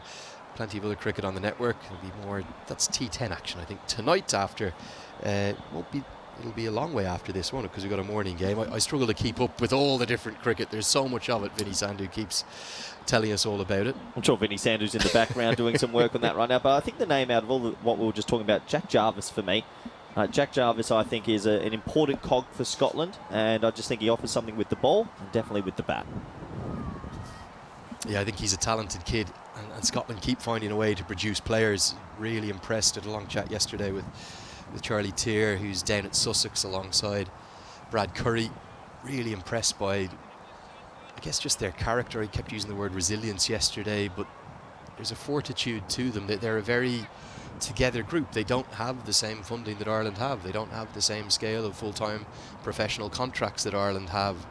The breadth across men's and women's cricket. They don't have all of the bells and whistles that Ireland have really been given. Yes, they earned them through their performances on and off the pitch, Ireland, no doubt, but I just think Scotland for so long have been maybe the next best associate in the world. I know the Dutch were the ones that went to the Super League, but I just think the Scots do so much right as their senior men's and women's playing groups, and I think the world of them as a setup. I think they punch massively above their weight, and they're putting it right up to Ireland again as Ben White gets whipped out of the attack. Barry McCarthy back in. Again, I think this is a good move from Sterling because he's seen McCarthy's been a bit expensive today. Probably doesn't want to bowl him 17 and 19 or 18 and 20, so he'll just bowl one here in the middle. Yeah, it was the other day, wasn't it, when McCarthy actually bowled an amazing 15th over. I think Buster Lader was on strike, Scott Edwards was stuck at the non-strikers end, and it only went for 3 off the over, and then all of a sudden it got to 10 and over for the Netherlands, and his figures might not have looked pretty on the day, but that one over sort of swung the game a little bit and created a couple of wickets from the other end. So can he come in, get himself one today? That one's jarred out to the offside just for a single for Leask. Yeah, the other factor that will very much come into this game now, yes, this partnership's important with two highly experienced players, two great pals as well, Cross and Leask, but then you look at who's to come and that importance of that wheelhouse. I know it's weird to have a wheelhouse at numbers 6, 7, 8 in Leask, then Greaves and then Mark Watt. They'll be important knocks too. If Scotland could double their total from here, get 150, could be a winning score. Yeah, someone's going to have to put their hand up though and probably be there at the end, at least into the 18th, 19th over. Can it be Cross or Leask? It's a good hard length from McCarthy, and that's something he's done really well in ODI cricket. He went down to quite a nasty injury probably 18 months, 24 months ago. Came back from that, and his sole goal coming back from that was to bowl quicker than he'd ever bowled, because he spent most of the time injured watching the international game and seeing that every other side had 2 or 3 bowlers over 140 kilometres an hour. Ireland really, outside of Josh Little, didn't have that pace. So McCarthy's worked so hard. Look at the upper body strength that he has. Look at the extra pace and conditioning he's put on. He wants to be the middle overs enforcer. And it's a big role in T20 cricket as well. If you can pick up wickets in the middle, usually it's the recipe to success. Short and pulled all the way for 6. Well, it just sat up to be hit, didn't it? And Leask has taken a little while to assess the conditions, and now he's found his first maximum. One down the ground yesterday, this time square. Great strike. I had a great chat with Leask last night. He said he feels like he's timing the ball beautifully, and that shot shows it. Just a little bit back of length. We're saying bang the ball in, but he picks it, times it beautifully. And Vivian Kingmar's at his house. Might just open up the porch and come throwing that one back. I saw that little brilliant clip. video. I saw the clip that they've done. It's gone a bit viral, isn't it? Brilliant. It's been everywhere. Brilliant video that yesterday. It's the modern way. You've got to engage people, don't you? People are looking at their phones as much as they are their televisions these days. This time cut away. That's a very good stroke. It finds the gap. It's 4 more. A brilliant counter punch here from Michael Leask. I think Scotland maybe just nosing in front again, despite what our supercomputer's saying. They're well on track for 150 plus. Yeah, brilliant batting. Big pocket of space over point. He just leans back on that, gets a little bit of width and puts it away for 4. I have to ask you, Lenny, were you a little bit surprised that they went away from the spin this over? They did look like it was going to be difficult to get away. But again, okay, results-wise, yes. But I get the thought process. I don't think Sterling wanted to bowl McCarthy 17 and 19 or 18 and 20. So he said, I can just get a quick one in here after the drinks break. But he's been a victim of not necessarily 2 bad balls, just 2 great shots. Now McCarthy tries to go for the Yorker, gets away with one, he really does. His figures aren't looking great. He's got none for 32. Scotland, for me, I don't know about you, I think they're in the ascendancy. I think they're on top. It's 87 for 4. Well, yesterday you were saying to me that when they hit 158, that Ireland were in the ascendancy, and I was like, no, Lenny, I was thinking 50-50 with that Dutch dangerous batting lineup, and you were correct in the end. So today I'm going to side with you just a little bit more and say Scotland maybe with their noses ahead. We have a look at the points table, and well, obviously you want to win this tri-series, but there's a little bit more on the line with the rankings at the moment around the world. A win here for Ireland or Scotland really puts a foot forward in that automatic qualification spot. A lot of the remaining of this game is going to be about how these 2 in particular and the 2 that follow, how they assess what they believe is a good score on this pitch. So will these 2 get greedy? Will these 2 think, hold on, we're going at 8 and over. We don't just want the 8 and over that would get us up to 160. We want 180, 190, which is what Michael Leask told me he felt they should have got yesterday. I said, hold on, I don't think that was a particularly easy batting surface. I thought 158 was a very good score. Assistant coach then, Glenn Pocknell, 3 of us were chatting together, said 158 I thought was an excellent score on that wicket. So will Leask have listened to Glenn Pocknell and the coaching staff and listened to them and said, hold on guys, we don't need to be greedy. We don't need to look at 180, 190, 200 from a platform that on a real road you might think they could still get to from this. That's going to be the winning or losing of the game for me from here. It's an interesting topic, isn't it, at the moment, what the par is on this wicket. That one's pulled away viciously, but going to find the man. I think the reason why there's so much disparity around the ground about what's 150, 160, 170, 180 is because it's been such a volatile sort of way for batsmen. Some have come in and looked $1 million. They have looked like it's an absolute flatty, and some have come in and it's looked really difficult to score. So that's why I think we're getting a lot of different words around the ground. Is 150 enough or is 170 enough? Lovely to see. I know he's only 11 off 11, but just that drive there's a fluidity, isn't there, to Matthew Cross at the moment. Great to see him back in form. He's such a key cricketer for Scotland. One of the best glovemen really in the world, let alone the associate game. Great to see him back in form at the bat. Yeah, he offers them another layer, doesn't he? He looked beautiful yesterday. I think he went for an inside out sort of drive over cover off Tim Pringle. Was well caught from Vikramjit Singh, but to be fair, he got a fair piece of that, just didn't get it square enough. So he's looked good all series. He's got himself in 11 off 11. Leask has raced to 21 off 18. Better signs here for the Scots. And the signs for me from that over, I think they've ended up with 4 singles off it, haven't they? Or that Scotland aren't going to get greedy yet anyway, because it was a good over from Gareth Delaney, even though Cross kicks out in frustration.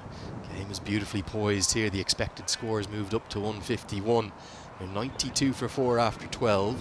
What would you take as a batting pair if you were out there? You're driving this. What are you talking about now as a partnership?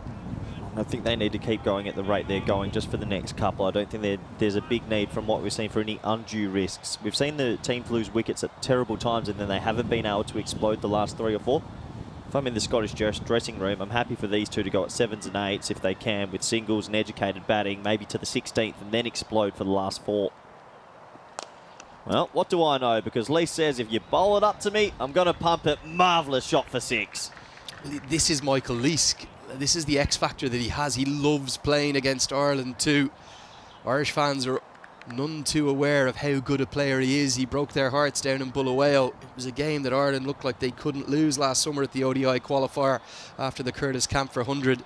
But Leask played the innings of his life to drive Scotland past their Celtic rivals and knock them out of the Super 6 contention. That's a big hit. There is a little canal over there. I think we've got another one that could be wet. Goodbye. Yeah, there's plenty of canals around the grounds here in the Netherlands. I think that one's gone into the guggler, we like to call it. So there'll be the briefcase has been brought on. So Leask, he's really ticking, 27 of 19. I guess at the end of the day, a half volley is a half volley. There's the briefcase, Lenny. Tell you what, those Kookaburra turf balls, they're quite expensive. That's a pretty important briefcase. Just going back to that game, as you get one more look at the maximum from Leask, it was, well, for me, one of the best ODIs I've ever seen. I was in Harare, not commentating on that one. I was watching it as the Group B match down in Bulawayo. Ireland were in all sorts of trouble. They were 70 for 5, and Curtis Camphor, who'd been remarkably dropped for the first time in his career, left out against Oman, came back into the team and made 120 off 108 alongside 69 from George Dockwell to get Ireland up to 286. And then in the chase, Scotland were nowhere. They were 122 for 6 and 152 for 7, needing 289 to win. And Michael Leask came in and hit 91 off 61 balls, and they got there off the very final delivery of the entire match. A game for the ages, and that was the question I asked Paul Sturley at the toss. I said, Scotland have got the wood over you a little bit in recent times. I said, I'm not one for looking in the past. I couldn't even tell you what game you're referring to. Yeah, fair enough, but that goes back to that resilience that you believe this Scottish team really do have. White to continue. Funny, isn't it, how one little moment of play, in this instance just one ball, again swings the game quite significantly, particularly from early in the over. Ireland were just thinking, okay, we're starting to rain them back good over from Delaney, then under the pump as Leask goes down the ground for 6. Yeah, 99 for 4. Really important part of this game right now. If these two keep going at this rate and then have that big platform to launch from for the last 4, I think you're right, Scotland will be in a pretty good position at the halfway stage. Oh, brilliant. Absolutely brilliant from Andy Balbirnie. Excuse me, Gareth Delaney. I was missided there for a moment. Delaney, who's ground field, the reason I didn't think he'd be there, he's almost always sweeping on the rope either side. But in at point, gets one hand out. I think he saved 4 here. Outstanding. Brilliant bit of feeling, wasn't it? He definitely saved 4 in the ring this time at point.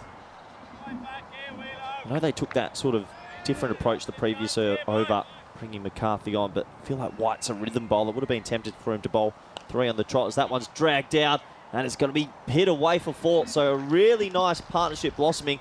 Crossy's looking good, Lenny. And that is the 100 coming up. It's also, that's where Gareth Delaney usually fields. Andy Balbirnie's in the spot this time. 63 and 64 on the back. Good shot, not the greatest delivery. The googly attempted, dragged down. Yeah. Cross's footwork was good. So do you sort of think there he was bowling well, they took him off for 1. McCarthy bowls the one, I know the reasoning, but it just feels for me, White, a leg spinner, a few wrong-uns. It's a rhythm thing. It's a really difficult art to bowl, and taking him off for 1 just has lost a little bit of rhythm this over. Couldn't agree more as a leg spinner. So leg spin is so much. I know a lot of cricket is about muscle memory, but of all the arts within our game, leg spin, because of the fact it's a somewhat unorthodox and unnatural action, it is very much a muscle memory factor. So I agree with you. Whenever I was in a good rhythm, particularly in a 50-over game, you never wanted the ball taken out of your hand. You wanted to keep going because you knew the length. There's the boys having a look for the ball. Might have been another lost one. Isn't that the beauty of international cricket, Lenny? All hands on deck, and as we mentioned, there's a lot of waterways around. I think that briefcase might be being brought back out. Well, there's another feeling I had a lot as a leg spinner when the ball was pumped for 4 or 6. All of my teammates looking for it, and I tell you, when you're at the top of your run or wherever you're standing, you just want the world to open up because you just feel everyone staring at you going, well, Lenny, you've bowled another long up, you've been smashed for another 6, we've had to get another new ball, and then you have extra pressure for your next delivery. The only thing to counter the point you're making about muscle memory, it's very rare in modern T20Is that any bowler bowls 4 on the bounce, wherever they are, whatever they do. So all of the players will tell you, Gareth Delaney, the leg spinner we see in show, as well as Ben White, the one who's wanting the ground to open up right now, they'll say, we don't expect to bowl 4 in a row. We know we have to get used to being called upon whenever the captain feels we're ready. It is the one art, though, that sometimes you just think, well, keep them going when they're going well. Yeah, it's always those fine margins and captain's decisions. It looks like another ball's going to be brought out. I think Vinny was calling this the deal or no deal briefcase yesterday. That would be an interesting concept, wouldn't it? Whatever comes out the briefcase, you get. One of the things I've enjoyed about this week, these are three of the best sides going around. You know, well, certainly the best sides in Europe. I think they'll all put it up to England on their own day. I think we'll see at least one of them get to the Super 8 come the T20 World Cup. We're watching right now, as of today, 3 of the top 13 sides in the world on the rankings. That's literally where they're ranked. That's how good they are. They're superb cricketing sides. But then the thing I've kind of enjoyed about this week, obviously, Vinny has his own effervescent style and brings, you know, all of that energy and European Cricket Network enthusiasm to what is now very much elite level cricket. We've had just a couple of absolutely shambolic comedy moments in amongst that, befitting the network, the kind of madness of the double bouncer. What was the one yesterday? There was I think Arian Dutt had one that flew to the moon. Yeah, went up to the moon. We've had balls lost. We've had all sorts of balls going into canals and rivers. So 2 worlds meeting here, and it's been great to bring you every single ball from Warburg. End of the 13th. Scotland, for me, continue on top, 103 for 4. Again, just the one over for Dockrell. That seems to be a bit of a trend. Yeah, he only bowled the one over versus Pakistan. He only bowled 2 the other day. Seems quite effective anytime he does come on, but I do imagine that they might be going back to Delaney here, and you can understand why. 2 overs, 1 for 6. But really important little phase here. If Leask and Cross are there by the 16th with 4 overs to go, big score on the cards for Scotland. 2 Crossy is the immediate shout. I'm not sure whether he's going to need to get a second. He'll get at least 3. He may well get 4. In fact, he will only end up with 2. This could be a great bit of work from Balbirnie. Very close to the rope. Is it a couple of runs saved? He's timed that beautifully. I think he has saved a couple, only 2 to the total, but brilliant bit of fielding out there. It's Balbirnie with the dive. Just the 2 to the total. Yeah, I think just probably by a matter of inches. Brilliant this time from Sterling, saving a run in the ring. So we saw that triple fielding effort from Dockrell, Delaney and Tector go a bit viral after that amazing 3 Amigos effort just in the course of 2 balls there. I think you could say at least 3 runs saved. You combine that with Gareth Delaney's stop at backward point. Ireland's fielding has been really crisp. Yeah, it has been very smooth indeed. Obviously, they play a lot of cricket around the world these days. They've looked a very well drilled outfit. Plenty of composure, as we saw against the Netherlands earlier in the series. A really potential partnership here that's blossoming into something very big for Scotland. I'll be very happy indeed from the position they were 4 or 5 overs ago. Chipped at a very catchable height to Barry McCarthy in mid-wicket. And he didn't end up, for me, getting a great read on that. As a leg spinner, by a distance, the most important fielding position you'll have on the pitch is your mid-wicket. And I think you need your best fielder in there, not just in terms of agility, but also in terms of reading the game and reading the angle as to which side of him it will go. I'm not sure McCarthy read that particularly well. Yeah, clever running also. 2 more to the total. So staring down the barrel of a 50-run partnership, getting close, these 2. For me, McCarthy's 2 square there as well. You always want your mid-wicket quite straight as a leg spinner. I think that was half a chance. And the other way as well is that because they've got the mid-wicket in, not 2 backward points, a reverse sweep or anything that's a little bit funky does have more value here. Good over again though from Delaney. Last ball of the 14th. They're doing a really good job being backed up by his fielders as well. Only gone for 12 in 3 overs, which in the context of the game, they're exceptional figures, really, the context of any T20. 14 bowled, 109 for 4. Scotland, they've got 6 wickets in hand. They've got a nice platform to build upon here. This has been a good partnership between these 2. Brilliant partnership. So far, with the spin, we've seen 7 overs of spin, and it's gone for 38 runs. So maybe it's something that Scotland will look into in the second innings. These are the Scottish fixtures. We were talking a little bit about who's got the best chance to get through in their groups. I called the Netherlands. We were talking a little bit about Ireland, maybe a shootout with Pakistan. I do think for Scotland, it's going to take a monumental effort, but maybe catching England, game 1, 4th of June, catch them out a little bit cold, they could definitely do it. Real chance. And also, I'm not overly convinced that England will have it all their own way against Oman and Namibia, both of which I believe are being played in Antigua, where it will turn.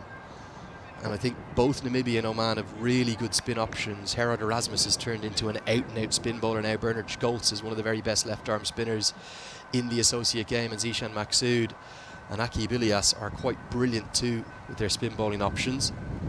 Another change. Mark Adair comes into the attack and he's greeted Oh, by the most sparkling cover drive. That for me is the shot of the day. A beautiful rhythmical cover drive. How good was that? He's in some touch cross. Not an easy shot to play. Slightly over pitch. Beats Sterling on his left. Just timed it crisply.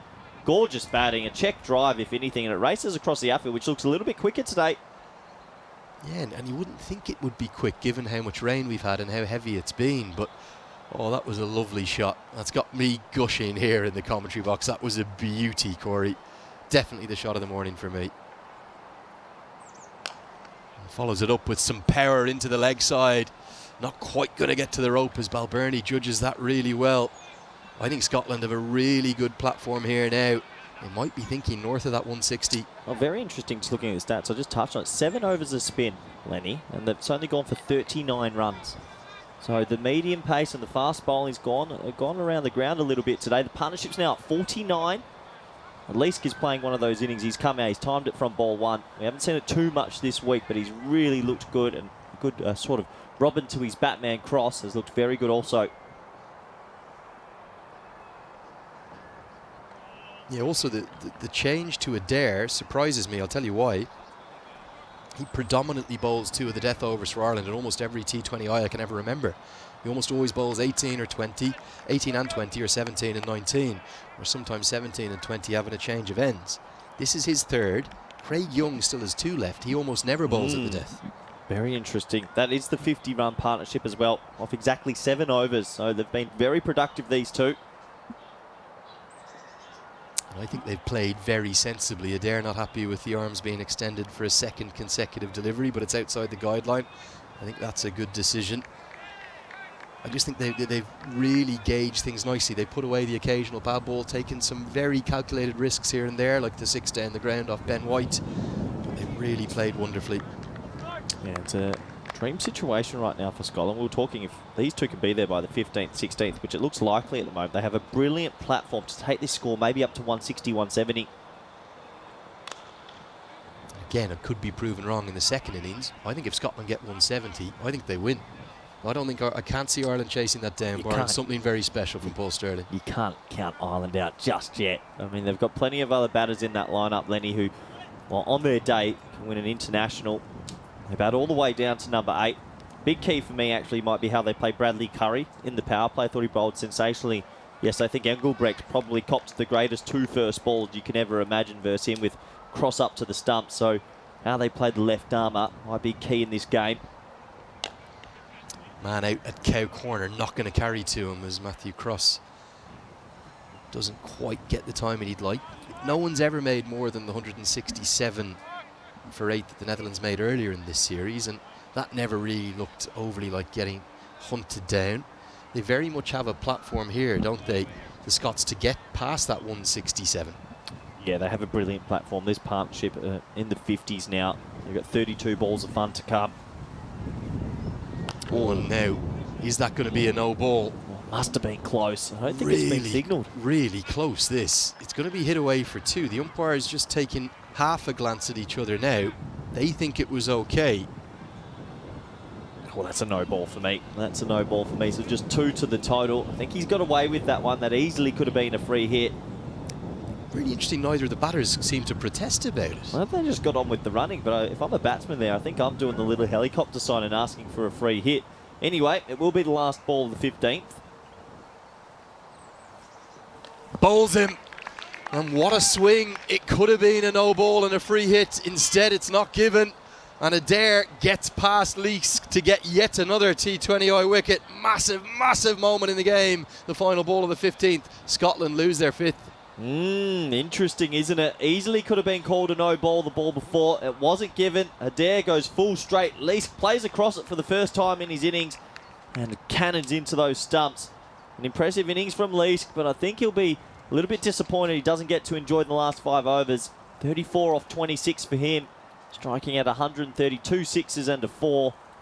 Brilliant little sort of cameo innings in the middle stanza of this first innings. However, he has to go. Maybe, just maybe, that changes the score of 170, 175 back down to 160. Yeah, maybe even less if Ireland can finish really strongly. Oh, that feels like a massive moment in the contest, doesn't it? It's not just the fact that it was the wicket, it was the fact that it's Michael Leask, who was striking at 130 with 34 off 26, and we all know has that power and that great record against Ireland. You just wonder if they'd kicked up a bit of a fuss, could they maybe have swung the umpires' minds? There wasn't even a single word from them. It looked like a clear no ball to us on the replay. Yeah, what do we know? It looked like a no ball to us, but no one on the field. None of the batters seemed to make any fuss at all. These small at this level, you want every small margin to go your way. So a huge little swing in this game. Greaves has come out there, crosses on strike. Looks like they're going to stick with Delaney, who's probably been the pick of the bowlers so far. 3 overs, 1 for 12. Yeah, big over this one now, isn't it? Delaney can keep things tight. Ireland have some momentum. Cross is just batting with real responsibility. I think he's going to continue to be happy to knock it around. A lot of the fate of this total now will be dictated by both Greaves and Watt and how quickly they can have a little impact. Nice cameo yesterday from Watt, I felt. Yeah, it was a brilliant cameo. Left-handed batter coming right down the order. Greaves has a role to play also. Yeah, Cross has looked good all week. 49 on the first day. And only 14 off 14 yesterday, but even the shot he got out to, he timed beautifully over cover. He's looked real good all week. Very handy for Scotland before they go off to the Americas and the Windies. Well, we've got to touch quickly again on Scotland's schedule, don't we? Like, unbelievable trip. Nicely paddle swept, which is something that Greaves favours. A lot of work to do for George Dockrell, who was all the way out that sort of deep backward square. He's done well actually to keep that Tony too. They start with their warm-up games against Uganda and Afghanistan and Trinidad and Tobago, playing at both the Brian Lara and the Queen's Park.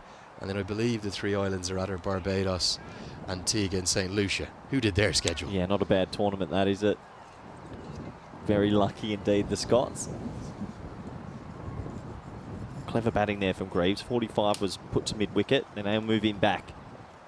Goes for another sweep. There's 45, but they'll scamper through for a single. So nice start to this over. Delaney's looked good today. Gone really well. I'd love to pick up Cross here. Feels like we've got a good game brewing on our hands here, Lenny. I still think Ireland right in this, even if it is that 155. I think the wicket's true enough to chase. If Scotland did get to a Super 8 then, they would travel on to, depend on their seeding and who they get in instead of, but they're likely to travel on to Antigua, St. Vincent and St. Lucia. Really, I don't know who's done that up, but this is more like a honeymoon dream holiday as opposed to a World Cup trip, and well, they deserve every bit of it, don't they? They've been brilliant over the last little while. I think there's a big buzz around from a lot of the players, the Netherlands system and everything, going to the US and Windies. It's a great World Cup to go to, and a once-in-a-lifetime journey for 9 associate nations that are going over there. They get the ticket. Last ball, the 16th. An old slog sweeper's brought out. A bit of the under half of the bat. That'll go through for a single. So 16 overs complete. 126 for 5. It's going to be Vinny Sandhu and Andrew Leonard to bring you through for the back end of this first innings.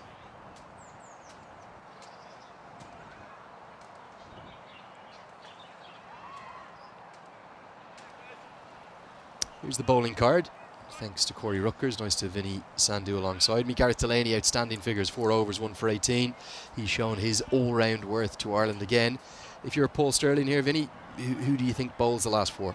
Yeah, it seems like they might be trying something here with Young at the back end instead of Adair. I think Adair, I'd be wanting to leave him to the end.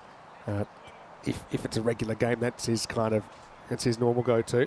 Just a quick word about Ryan Eagleson there. He's the very experienced former Irish international, now the Irish team bowling coach. He's done a really impressive job. He's a very popular guy around the squad as well, particularly with somebody like a Fionn Han coming through the Wolves setup, the way in which he's mentored him and just helped him along with all that experience and respect that he commands. It's going to be McCarthy to bowl the 17th instead. And the leg side will be given as a wide. My question is here, does that mean Young's going to bowl 18 and 20? I cannot remember an international where Craig Young has bowled the 2 key death overs before. I just think the fact they brought Adair back when they did kind of signals to me, and I think they would want to give Young a couple more. I mean, 2 overs, 1 for 16. Maybe this is a classic case of, I suppose, trying someone in a role where they think they might need some extra cover come the World Cup and seeing how he handles that. McCarthy bowling out here in over 17. He's been a little expensive today. Does like to bowl overs through the middle, but he's been entrusted more and more often of late, particularly when Josh Little's been out in IPL action to bowl in the power play and then overs at the death. I just can't remember a game where Young has ever bowled 2 at the death in either ODIs or T20Is. I'm just looking at the other options they've got. I mean, White's still got one up his sleeve. But they consider perhaps giving Dockrell another over. Mentioned how effective the spin has been through the middle overs. It'd be a real risk and a real gamble, wouldn't it, to bowl Dockrell the 18th, but quite like it given the way that we've seen the day go. Yeah, I think there's certainly over the years people that are doing that more and more, not necessarily going to the pacer in the last over, forcing the batter to make the pace and perhaps overswing, get over aggressive with their stroke play and their kind of execution of their strokes. Just talking about the Caribbean though, that's one place with ECN, it's a matter of time until we break the European borders, and it has been floated around before.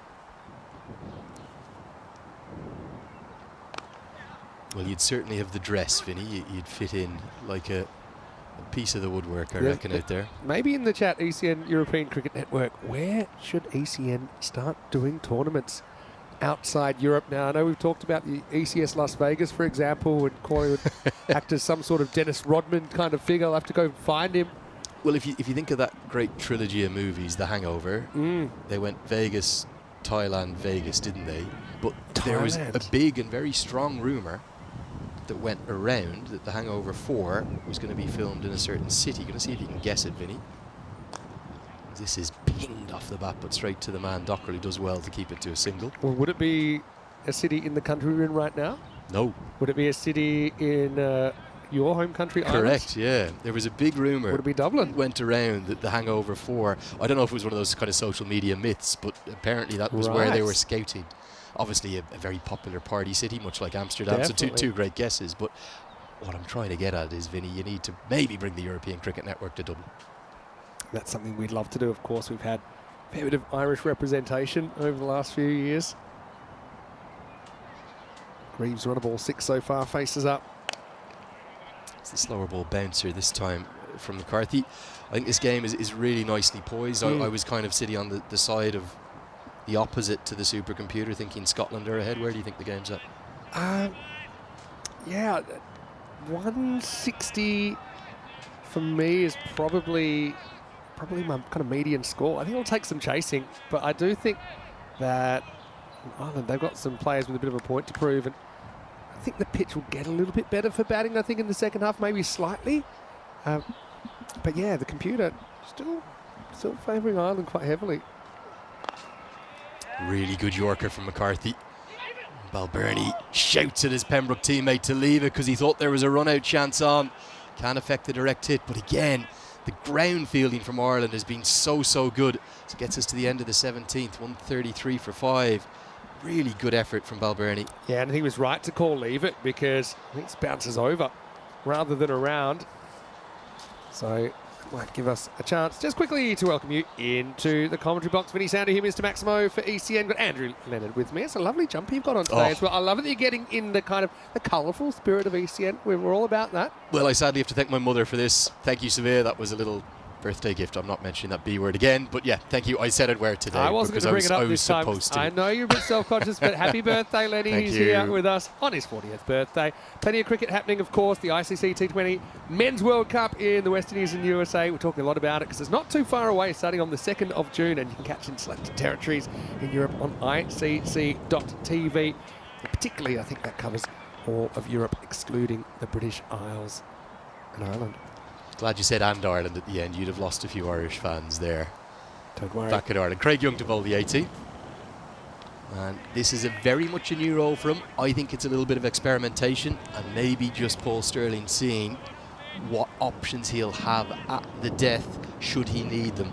Josh Little's someone who again might bowl at 1 at the death, but he's not going to bowl 2 or 3. Mark Adair's being the go-to man, Barry McCarthy as well, but now Craig Young, the man from the Northwest, showing what he can do. Gets the opportunity. So far, so good. Bowled across 29. Picks it up and picks it up a long way. Craig Young with this slightly round arm action just at the death. He can travel, and Cross has sent that travelling. Really good strike. Critical 6, that one. Yeah, and really, if you're going to bowl at the end, you don't really want to give vent to someone like Cross. Not really a Yorker, just kind of a slot ball. Really clever footwork by Cross to get across and kind of open up that leg side. 6 the total takes him into the 30s. Yeah, obviously it's great to have a unified Irish side on the park, but also here on ECN we've been unifying Britain and Ireland, haven't we? The British and Irish Knights and the British and Irish Roses will be playing later in the year. Well, really interesting here. Ryan Eagleson's just had a very long chat with Mark Adair, who just came briefly into your camera shot on the right there. Just out of shot again, but Adair's running the whole way from long on, I think with the message from Ryan Eagleson. Well, it must be bouncing. To Craig Young. They've got the deep fine leg back, deep backward square leg. Let's see if this is short. It's fake. Given. He's gone fuller. Maybe the little double bluff has worked, and just after picking up the 6, it's another case of 6 and out. Young at the death. This experiment, well, maybe Sterling will think it's worked. Big breakthrough. Yeah, I think you're exactly right. I think it is the double bluff. You look at the field, you'd say for sure this is going to be a bouncer, or certainly something that's quite short. And I think partly for that reason, Cross gets a long way across, takes an early step, and really, yeah, it's dead as a dog's dinner, really. And it's Cross. I think he knew his fate straight away. So I think a bit of out-thinking and out-bowling there from the Irish as Cross has to go. He's out for 35 and the score 139 for 6. He's very nearly walked for that, isn't he? Which you will never see for an LBW. It was a cursory half glance back to the umpire. He knew he was gone. That's as easy an LBW decision as you ever see. Well, we can only speculate in the conversation. Yeah, but it might have been, look, put the field back there, but don't actually bowl it too short. Make sure it's kind of bail high or below. And, you know, you're going to get Cross playing across the line, kind of setting up for that short ball. And here comes Watt, good late innings hitter. Lefty comes out at number 8. Yeah, Rizwan Akram, the standing umpire, will have very much enjoyed that decision. It's one of those ones you just don't even need to think twice about. Get the finger up, send the batter on their way. A very good one. Now, Watt's record at the death is a very good one for Scotland. He's handy, he's innovative. Nice cameo yesterday. They would love something similar today from Mark Watt. If they could get up north of that 160, 15 balls left, they need 20 runs to get there. I think they'll take it. I think that's what they'd like. And I think it could well be a winning score, Vinny Sandhu. Yeah, don't disagree there. Yeah, just getting a few numbers. Big thanks to Ian Callender, the full-time cricket journalist from Northern Ireland, who's followed the team all around the world. He's not here, although I know plenty of the Irish press corps are. Ian Johnston and Barry Chambers from the Cricket Europe team, both here. He's telling me that he can't find a record of Craig Young ever bowling 2 at the death in his T20I career. He has seen him bowl the 19th against Bangladesh, the 18th against New Zealand once, and then took a couple of wickets against India in the 19th at Malahide. But 2 at the death because of this little slingy action is a big ask for Craig Young. How will he go on the 20th will be my question. Yes, slides off the pad for a couple of leg buys. Yeah, I think the thing here is also it's a definite strategy to do it today, I think. Versus perhaps in the past it's been more a case situationally he's been left to the end, but this does seem quite deliberate. Maybe you got some of these kind of slowish, kind of lowish pitches in that part of the world, in Central America. That kind of arm action might be tough, particularly when batters are trying to get under the ball late in the innings, which is typically what they're trying to do. Last ball of the 18th coming up now. Will surely have to be re-bowled. Yeah, there's almost kind of a little, what I would probably describe as a head-to-head battle for maybe the 11th and final spot in the Irish starting 11 come that T20 World Cup. I cannot see for the life of me any of that top 8 changing. So when it comes to the World Cup, it'll be Paul Sterling opening the batting with Andy Balbirnie. It's a dot ball to close out the 18th, 143 for 6. Lorcan Tucker will most likely bat at 3, Harry Tector 4, Curtis Campher 5, George Dockrell 6, Gareth Delaney 7, and Mark Adair 8. That's nailed on. It's also nailed on Josh Little will play, presuming he's fit, which I believe he very much is. He may well bat at 10 or 11. I think Ben White will play, so that'll be 10 or 11 as well. The only spot for me that's maybe up for some kind of discussion in terms of Ireland's first game against India in New York is, will it be Barry McCarthy or will it be Craig Young? So I can only speculate. The reason they're bowling Craig Young the 18th and 20th here today is just to assess their options. They know what McCarthy can do at the death. He's done it quite a lot. Maybe just see if they do favour Young over McCarthy, do they end up going with him on that big game day against India? Yeah, I think it's smart as well. Trying to find a mix, I think, during this series of what you think's your best lineup and having that stability, but you also that flexibility. I think it is the time to try things out. Of course, they'll have the warm-up games ahead of those official World Cup group games, which start in June. I can't think of a more stable side of the 20 that'll go to the World Cup. Mark Adair gets another. He so often takes wickets for Ireland with the new ball, and then again at the death. Watt looking to innovate, help it round the corner. Ireland battling back here towards the tail of this first innings. Yeah, well, Watt dancing around like a cat in a hot tin roof. Bit of fake footwork here. Goes one way, goes the other. Leaves the stumps exposed. I think especially to a guy that's not batting in the top six. Going straight at the 3 sticks is probably the way to do it. And Adair breaks through for his 3rd wicket in the innings. And in the 19th over, Scotland are 143 for 7. Yeah, I'd literally bet my life on 10 of the 11 players walking out on that field against Ireland, against India, for Ireland in New York on, I think it's June 5th, isn't it? But that 11th spot may be up for debate, particularly if Craig Young has a good end to the series both today and tomorrow. Great record for Ireland's Mark Adair. He became the joint fastest seamer to 100 T20I wickets, the only bowlers, in fact, in the world that are quicker than him. With the 2 spinners, the phenomenons in Rashid Khan and Wanindu Hasaranga from Sri Lanka. But if you look at his record now, he is soaring up the charts. It's only Tim Southee, Shakib Al Hassan, Rashid Khan and Ish Sodhi that have taken more T20I wickets than this man. How's he not getting more gigs on the franchise circuit? Yeah, that's a good point. He certainly impresses me every time I've seen him. He's still got 5 balls to go. Bowls at Chris Soul here. That's probably more of a length you'd expect from a seasoned death bowler like Adair. Just giving new batter Sol nothing to play with. They're quite happy with just singles from here on in. Chase something in the 150s. If you look at it, he's got 117 T20I wickets, an economy rate under 8. That's for someone who bowls with the new ball and the ball at the death. He's more than handy with the bats. In fact, he hits probably as big a ball as anyone in this Irish side. He's a gun fielder. He almost never drops a catch. They always put him into the key locations at long on. I'm staggered he's not getting picked up in more leagues around the world, to be honest. The World Cup's a great platform for him, I suppose, to maybe be seen by small eyeballs that won't have seen too much from Mark Adair. Well, the full toss is skewed away off an outside edge. Will be a couple. There's been very much a trend in this series, hasn't there, Vinny? Nobody has come in and scored really quickly right from the off. So these rolls at 6, 7 and 8, they're not easy. Yeah, in theory, you're expecting a certain amount of production out of these last few overs, but just physically it hasn't happened, has it? Not too often at all. Probably a couple of exceptions in there. Pringle the other night for the Netherlands. Probably Adair himself actually batted very well in the lower order. Yeah, Mark Adair was probably the one big exception, wasn't he? He scored so quickly. Nobody has just been able to gauge the pace of the wicket. Great skills from Adair, another cutter, another slower ball, kick of the turf and frustration from Greaves. He's just a very clever operator, Adair. I mean, you saw how he got Ollie Hares, who bombed him, but their next ball, slight change of pace and kind of got in the batter's head a little bit, thinking that Hares would be able to resist going downtown again. Hey, just quickly, some of their feedback from the viewers, places they'd like to see ECN cricket. It's quite a list. I'll give you some suggestions in a moment. Short ball, and it's Scondam, I believe. Let's hope that Chris Greaves is okay. We may well have a concussion check.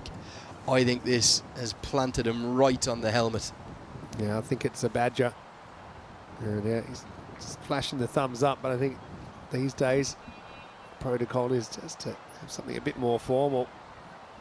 Greaves, luckily he's wearing the headgear, and that's something I know it's been kind of mandated now in ICC cricket to all kind of pace bowlers. In ECN cricket, actually, we have it to all bowlers and don't distinguish now. And helmets they save lives and they save careers in a lot of cases as well. Very glad Chris Greaves has his helmet on.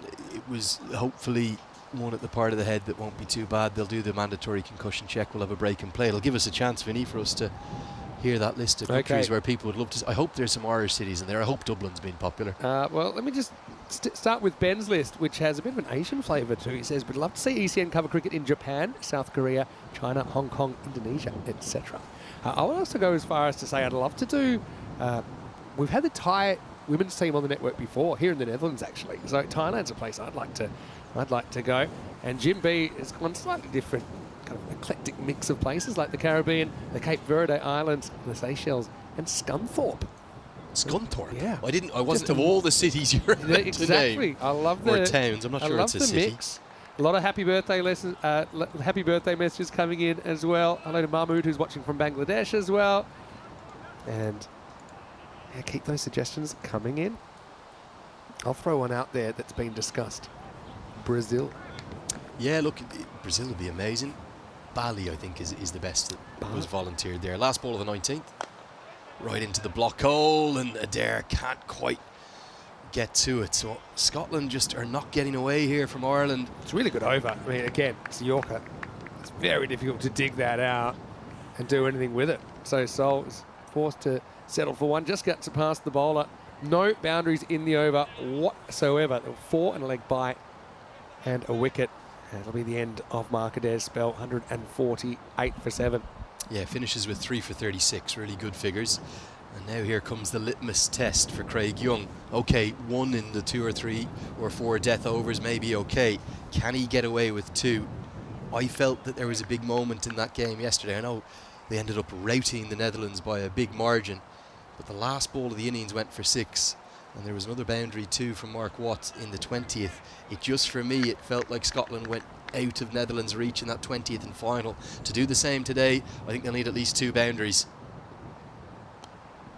And Sol has picked this one up nicely into the leg side. He may well start with a boundary. That's exactly what Scotland needed. The 150 comes up, and 160 plus is very much coming into view for Scotland now. It's really nothing more than a thick inside edge as well from Sol, but gets a bit fortunate. It is right in the gap. And I mean right in the gap. Again, not really kind of the same length we saw Adair employing in that previous over, trying to jam it up in the block hole. He's willing to give it a length. That time, Sol's able to manufacture a boundary. All 4 fielders on the leg side are right on the rope in the deep. No one in the circle. Gets away with it this time. Was it a cutter? Maybe a slight change of pace as well. Looked like he dragged that one into the pitch slightly. Don't know if we can get a look at that field. And you mentioned no infielders on that leg side at all. And that means that mid-off has to be up and deep third have to be up. But that previous ball, that would have been a really tough one to hit over mid-off, for example. So obviously it's plans that get talked about extensively at this level. 4 to come. Goes for the leg stump Yorker. It's going to miss leg stump. They may get 2 here because it's gone into, well, no man's land. Andy Balbirnie has to run around. 2 leg buys to the total. I think Scotland need another boundary here. Great recognition by both batters that there was the opportunity for 2 as well, rather than just kind of settle for a single. And he finally does kind of try and jam one in that block hole and more or less gets it right. Picked up towards long on. Curtis Camphor's down here right in front of us. He'll take the catch. It's just not a wicket you can come in and score right from the off on. No batter has. And Craig Young gets another wicket next to his name. Ireland have fought really hard here in the second half. And again, this one kind of holds up in the pitch, doesn't it? Don't know whether it's a slight off-speed delivery from Young, but Curtis Camphor, about as sure a pair of hands as you can get on the field right now. He's going to catch Sol. And for Scotland, they lose an 8th wicket. With 2 balls remaining in this first innings, it's 154 for 8. It means we'll see Safian Sharif into action for the first time with the dismissal of Chris Soule, who's gone for 6. 154 for 8 the score. I felt they wanted 2 boundaries in the last over. Not sure they're going to get there now. Sharif no mug with the bat himself. He can certainly provide some late order runs. Greaves just hasn't really got much of the strike and hasn't really found any consistency when he's got it. And he won't get the strike now, of course. In modern cricket, if you cross on a catch, you got to cross back, and so Sharif will be facing up. Did you like that change to the laws? I know you're a big kind of reader of the laws and trying to evolve We them, liked make it them better. so much. We did it first. We actually did it first on ECN, and It was picked up kind of then by not the... saying we were first to think of it, but it made sense, especially in 10-over cricket, where You who's set the trend. Yeah, who's on strike really makes a difference. You shouldn't be rewarding a batting team for losing a wicket. Yeah, I think it's actually been one of the really good evolutions, like many of the laws. They all do change. 2 balls remaining. Sharif gets almost none of that. Has he got it that badly that they'll think of a second? Harry Tector is very quick, but Tucker can't whip off the bail, so they'll get back for a couple. Greaves, pretty selfless from him. He's happy to give the lower order the strike. Scotland will need a boundary to get to that 160. Yeah, I think you take every run possible at the moment, even the runs that you're not quite sure you'll get. I think that Tucker was a bit further to the stumps than he realised. Hey, final suggestion from Mr. J. Grant watching from Scotland. What about ECN, Fiji and surrounding islands? Oh, that'd be good. ECN Pacific. Last ball. Nice bit of touch from Sharif, but he can't pierce the infield, so not quite the momentum that Scotland would have liked in the latter half, the second half of this innings. Only the 1 double-digit over in the last 5. Ireland have fought back really, really well. And maybe, just maybe, I think that could be almost honours even, is it? 157 for 8 on the board. It proved about enough, or more than enough really, versus the Netherlands yesterday. Will it be enough for Scotland today? Yeah, look, just looking at the quarters there, 45 in the first quarter, then 29, and then we had kind of 46. The third quarter was where a lot of that production was done. Least was a big factor in that. And then you mentioned that last 5 overs just going for 37. 157, I think it's more or less a pass score, although we saw the computer famous Ireland maybe feeling that their superiority in the rankings holds a bit of water. But early on, it was Ollie Hares and Muncie out there trying to do some damage. Muncie, well, he looked great on that little flick to the leg side. But it wasn't too long before he found the fielder. And that was a big moment early on in his first innings. Yeah, it really was. I just think Scotland, from that platform of 120 for 4, they'll feel as though the last 5 overs have very much belonged to the opposition. Hares, well, he flattered to deceive a wee bit again today, didn't he? 9 off 8 balls, just that one big 6 before he was dismissed from the very next ball. One of 2 cases of 6 and out today. And then there was some good stuff, I thought, from Jones in particular, showing his hockey skills. Well, Jones, you know, we do have the World Cup of ice hockey at the moment in Europe, and well, Jones, if he wasn't going to that World Cup, he might be going to another. That was quite a remarkable bit of cricket, wasn't it? Barrington, the captain, came out at number 4, made his way to 13, including that boundary, which was about as pretty as they come. But for Scotland, it was a kind of interesting middle over period. It's kind of punches and counter punches. This was clean as a whistle though from Sterling. He has an outstanding pair of hands, doesn't he, the Irish skipper? Oh, he's brilliant. The way he moves as well, so impressive. I thought Cross played nicely. I know 35 off 30 might not look like the best innings. Jones was dismissed by one that kept just a tiny bit low and ended up on his backside. Gareth Delaney was maybe the pick of the Irish bowlers. Leask scored, well, really powerfully. Didn't need 2 6s and a 4 in his 26 ball stay at the crease. He made 34. Barry McCarthy was a bit expensive today, a bit erratic. That was a good partnership too for the 5th wicket. But just as they looked like they were about to start to launch, Mark Adair was starting to get taken apart. So too was Ben White, who had a very expensive 3rd over being called back. He didn't bowl his 4th. That for me was the shot of the day thus far. But then the big moment, just seconds after maybe bowling what should have been a no ball, Michael Leask was dismissed. That was a bit of a flashpoint, really. I think it does cost him in the end, and no one seemed to be too fussed about it. It did appear from the replay that the previous ball should have been a no ball for height. I think jury's out a little bit on Young on the 18th and the 20th. He goes for 10 and 9. So, yeah, not so bad, I suppose, what went dancing, but unfortunately couldn't find a partner. But, yeah, Young, I suppose this was a little bit unlucky. It was interesting just his tactics that he was going for. I suppose he was unpredictable. That's one thing you would say, but he was also kind of bowling at the lower order as well. So Scotland at one point, they kind of looked on for 175 to 180. In the end, I think those last 5 overs, and particularly wickets of Cross and Leask in fairly quick succession, keep them down below 160. 35 to Cross off 30 balls, the top scorer for the Scottish side. Leask with 34 off just 26, including 2 big maximos. Jones in there with a contribution of 23. Nobody else able to pass 12 as Ireland will be chasing 158 for victory in the second half. A pretty interesting mix and use of the Irish bowling here in the first half of match 5.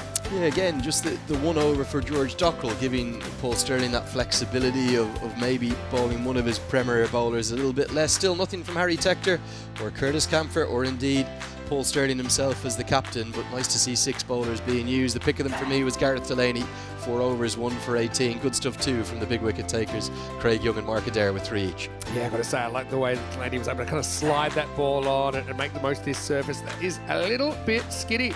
Well, don't be skittish because a 158 will be the target for Ireland. 2 teams that are tied on 3 points. One will be in the box seat to take this tri-series. We'll find out which team will win this game when we return. 158 for Ireland required for victory. Or can Scotland make it 2 on the trot and defend 157? Vinny Sandhu, Mr. Maximovic. Thanks to Corey Ruckers and Andrew Leonard. We'll be back with me when we return after this short break with more ECN Netherlands T20I Tri-Series.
Hello and welcome to you wherever you're watching from around the world. Welcome back to the beautiful Voorburg Cricket Club in The Hague, the Netherlands, where we're getting ready for the second half of match 5 in this Netherlands T20I Tri-Series. The two visiting sides locking horns today. First time they've been able to get on the park against each other, as match 3, when they were scheduled to play, was washed out in the first half of this game. Scotland winning the toss, electing to bat, putting 157 for 8 on the board. Ireland 158 required for victory. Paul Stirling, the captain, out there to open the innings with Andy Balbirnie. So a very, very experienced opening pair.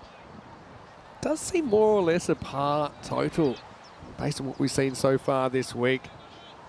But we know the computer was favouring the Irish to get up in the chase. But Scotland, I've got to say, they were pretty impressive in the second half of yesterday's game against the Netherlands, routing them within 15 overs for a score of only 87. Whoever wins this game will go clear, 2 points at the top of the table with just the one game to play. Netherlands doing battle with Ireland tomorrow to finish up this series. Looks like they'll be opening with spin, and Mark Watt with his left arm orthodox likes to mix things up. It's been a bit of a trend as well in this series. A lot of the teams starting with a spinner. So Balbirnie to face up. 158 required for victory. Here's the second innings. Vinny Sander here, Mr. Maximo for ECN on a beautiful sunny Thursday afternoon here in the Netherlands.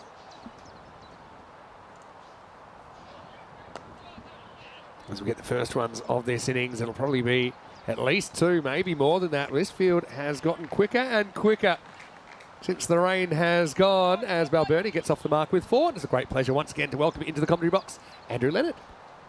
Yeah, great to be with you, Vinny, and what a way for Ireland to start. He's so elegant, isn't he, when he's in form, Andy Balbirnie, and he is in good form. He was really good against Pakistan. Yesterday, Scotland opened with spin in the shape of Michael Leask. Only bowled 1 over yesterday, Michael Leask. It was a wicket taking over.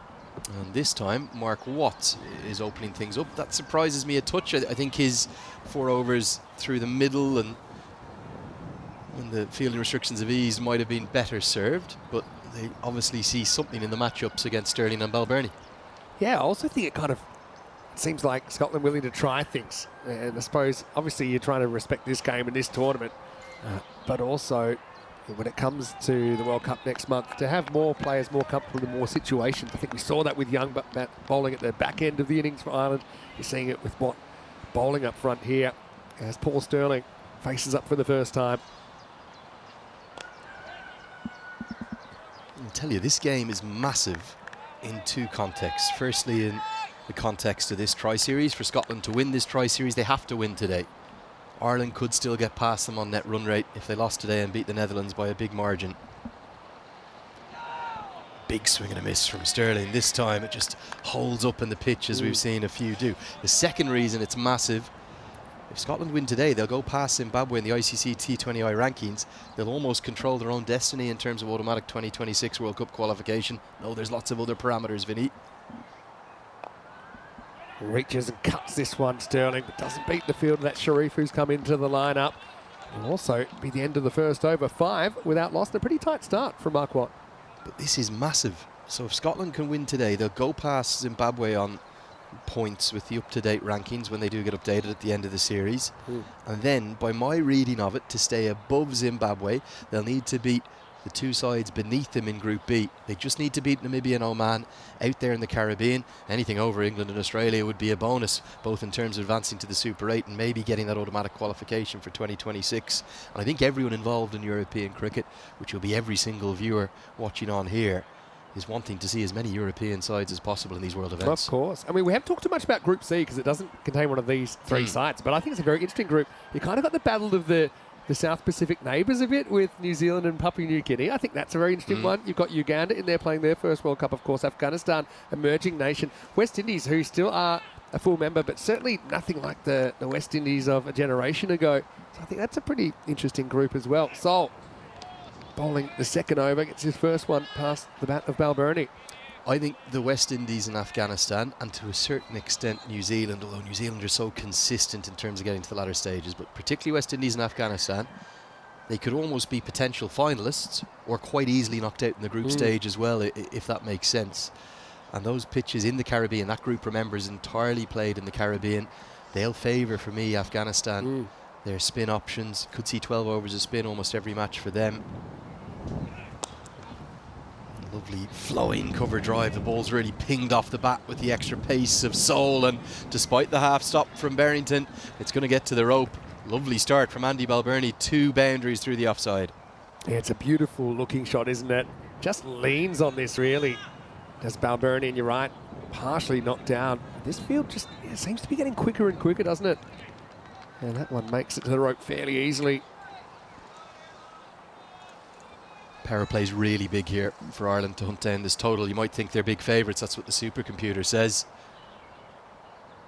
But I think they need a strong start. That one's nearly chipped back. Not dissimilar to the wicket he took yesterday, a Corton bowl. Balbirnie fortunate it went to the right of Chris Soul. I think the longer this innings goes, the more comfortable Ireland are chasing something in the 8 or 9 and over, especially if they have wickets in hand. But I'll go back to that point, Vinny. We haven't seen anyone score quickly, with the exception of that Market Air knock, which was a gem. Nobody's come in and scored really quickly right from the off. And yes, Ireland bat really deep. They'll argue all the way down probably to number 10 today. Well, number 9 certainly. Sorry, Fionn Hand is out of the side, replaced by Craig Young today, who picked up those 3 wickets. Power play for me is massive in this game. Yeah, and it must be a tough one to decide, you know, how much you want to dial it up. We already saw Sterling going for a fairly expansive slog sweep in the first over. But it does come with risks. And for example, he didn't quite find the pace of the pitch the other day. He kind of ended up kind of tamely tapping the catch back. He's still the kind of sleeping giant, I think, no pun intended, to this Irish lineup. He can make any ground look small and any total look small.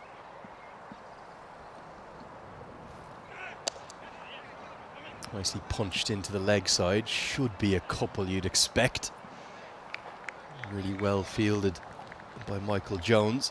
Yeah, Sterling's form has been a concern for some Irish fans, but it was a strange one in the UAE. He didn't get a load of big scores, but he looked brilliant. He looked as well as I've seen him play in a long, long time. There was 24, 25, a 50. Okay, he missed out in the last game, but he looked, his footwork, you can often tell with Sterling, if his footwork is crisp and he gets into that lovely ready position, you look $1 million. Funnily, Balbirnie's probably playing the best T20 cricket of his career at the moment. Heavy length this time from Seoul to finish out the second over. Ireland 11 without loss after 2. A few people in the chat as well saying they're backing Sterling here to come good. They feel they could be on for a 50 or more. And also, Sushil had a question. Maybe I'll direct this to you. Lenny, you get around the globe most weeks of the year. Which associate team will upset big teams in the World Cup? I suppose what we've already talked about, there's a lot that could potentially create upsets. I think we're going to see multiple upsets. I'm putting, a lot of people would say, oh, well, if you had 2 associate wins over the Test Nations of this T20 World Cup, would it be a success? I think there's going to be 4. I put the over-under at 3, and I really think we're going to see 4. USA beat Bangladesh 2 days ago. They play them again today. I think the Dutch will beat Bangladesh. I'd be quietly confident that Nepal might beat them as well. Probably a few Bangladesh fans really going to be giving me a bit of stick here, but I should remind you that we do have a big Bangladesh representation in our chat. So I think they're a brilliant ODI side. I don't think they're as strong a T20I team. Results speak for themselves, really, I think. Brad Curry into the attack here, the left armour. And he is hit down the ground towards Safian Sharif, but over him. He almost stumbled as it was hit because he didn't know, was it coming straight to him to come forward or to go back. I think it was going to get over him, but just for a moment, Sterling will have had his heart in his mouth. Yeah, no doubt. And again, you see the intent there from Sterling, not waiting to have a look at Curry and going after him straight away. But I suppose, fortunately, the Irish skipper gets just enough to get it out of the grasp of the infielder running back.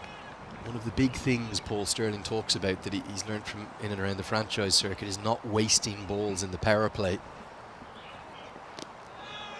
So you'll often see him talking about, well, he'd rather be out for 1 off 1, or sorry, 1 off 2, rather than be 6 off 10. He thinks you've got to make use of those fielding restrictions. Only 2 fielders allowed outside the 30-yard circle, as always. If Ireland can get up towards 50, that's what they'll want to be from this 6, they'll be ahead of the game. And I think it's very T10 kind of mentality we talk about a lot in our short form cricket that we're covering all the time is, yeah, to an extent you need to have confidence in your teammates, I think, to be able to pick up the slack if it doesn't work out. Big shouts and maybe some bat involved. Umpire Pim van Lint, none too interested, indicating maybe a bit leg-side-ish as well. Yeah, to me, I don't know if we'll see this from straight behind.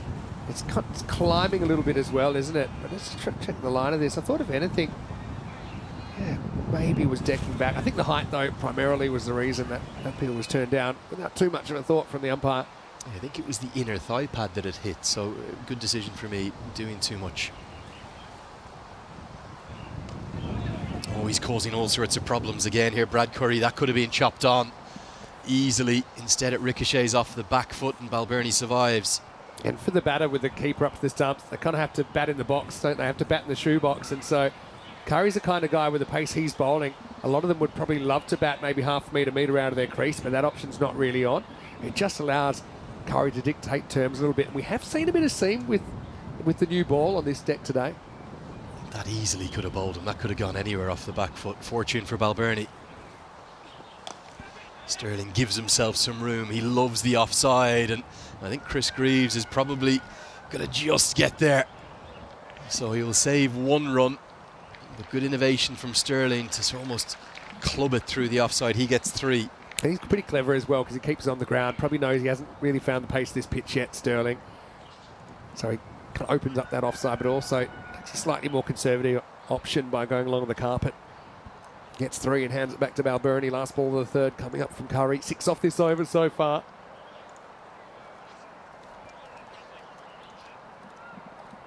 Got a great comment here from Ree Assad, which I'll wait till this ball's finished, only, but I think you're going to like it.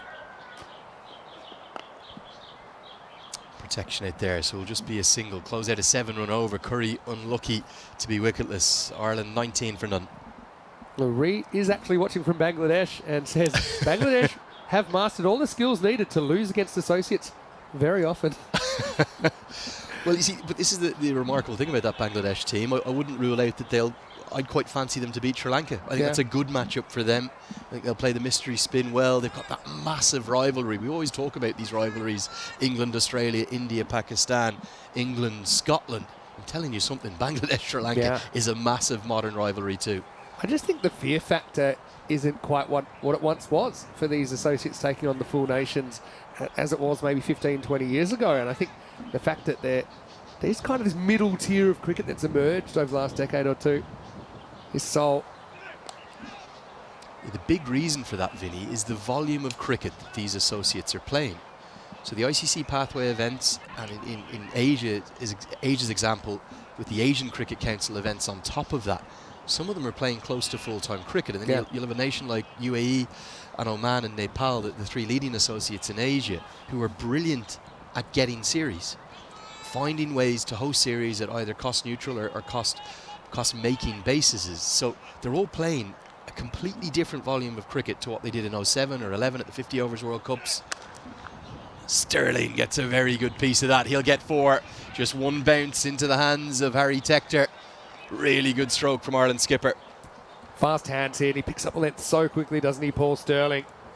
He just throws that blade through it. Open spaces on the mid-wicket boundary. And knew straight away that was going to be 4. So you're right, not wasting any time here in the power play. Just going back to what you're saying, though, I think, of course, there is still a gap about how professional the game is at the top level compared to even the top associate level. And even a country like Ireland, I'd probably put in there as well. But it certainly isn't the gap that it once was, where you had occasional cricketers, maybe a bit more than occasional, but then once in a blue moon playing in a World Cup. And I think back to the 96 50 over World Cup, for example, when you had teams like UAE, Netherlands at that stage as well, Kenya. But now You see these teams, they look more at home in the format. And of course, there's a greater proportion of associate nations in the World Cup than ever before. And that's only something that's going to rise over the coming years. Yeah, I think something to remember is we're going to see an occasional hammering next month. Papua New Guinea could get routed by Afghanistan. They won't have faced Rashid Khan or Mujibur Rahman before. They certainly won't have faced them much. They might have actually played in 2018 at the qualifier. Uganda the same, their first ever World Cup. They might have a blowout. New Zealand could blitz them away. Does that matter? Not at all. That's a really good stroke. It shows a continued good vein of form from Andy Balbirnie. Nearly gone all the way for 6. Probably just one bounce across the rope for 4. Big over this one. And Ireland getting on top in the power play. This is a sign for me as well. This pitch might be quickening up a touch. He's hitting through the line here with a fair bit of confidence. Lifts that one up and over point. 4 more to the total. Yeah, I think inconsistency is going to be part and parcel with these emerging nations. But you're exactly right. If they could... You just have the ability to have a successful World Cup without necessarily winning the trophy. I think for the top handful of nations, they'll consider only a win a success.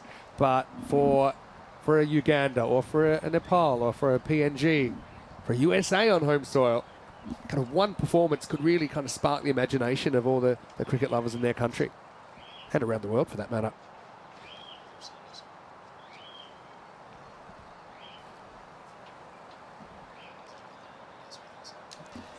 Yeah, and I think there's multiple sides that would be taking their first ever win at any World Cup. I think Uganda, Papua New Guinea, USA, Canada, Nepal, Nepal have won a couple in 2014. They'd all be in that boat. Chipped at a catchable height, but wide of the mid-wicket. Probably thinking of 3, but they're not going to need to because it's hit with such beautiful timing. Balbirnie.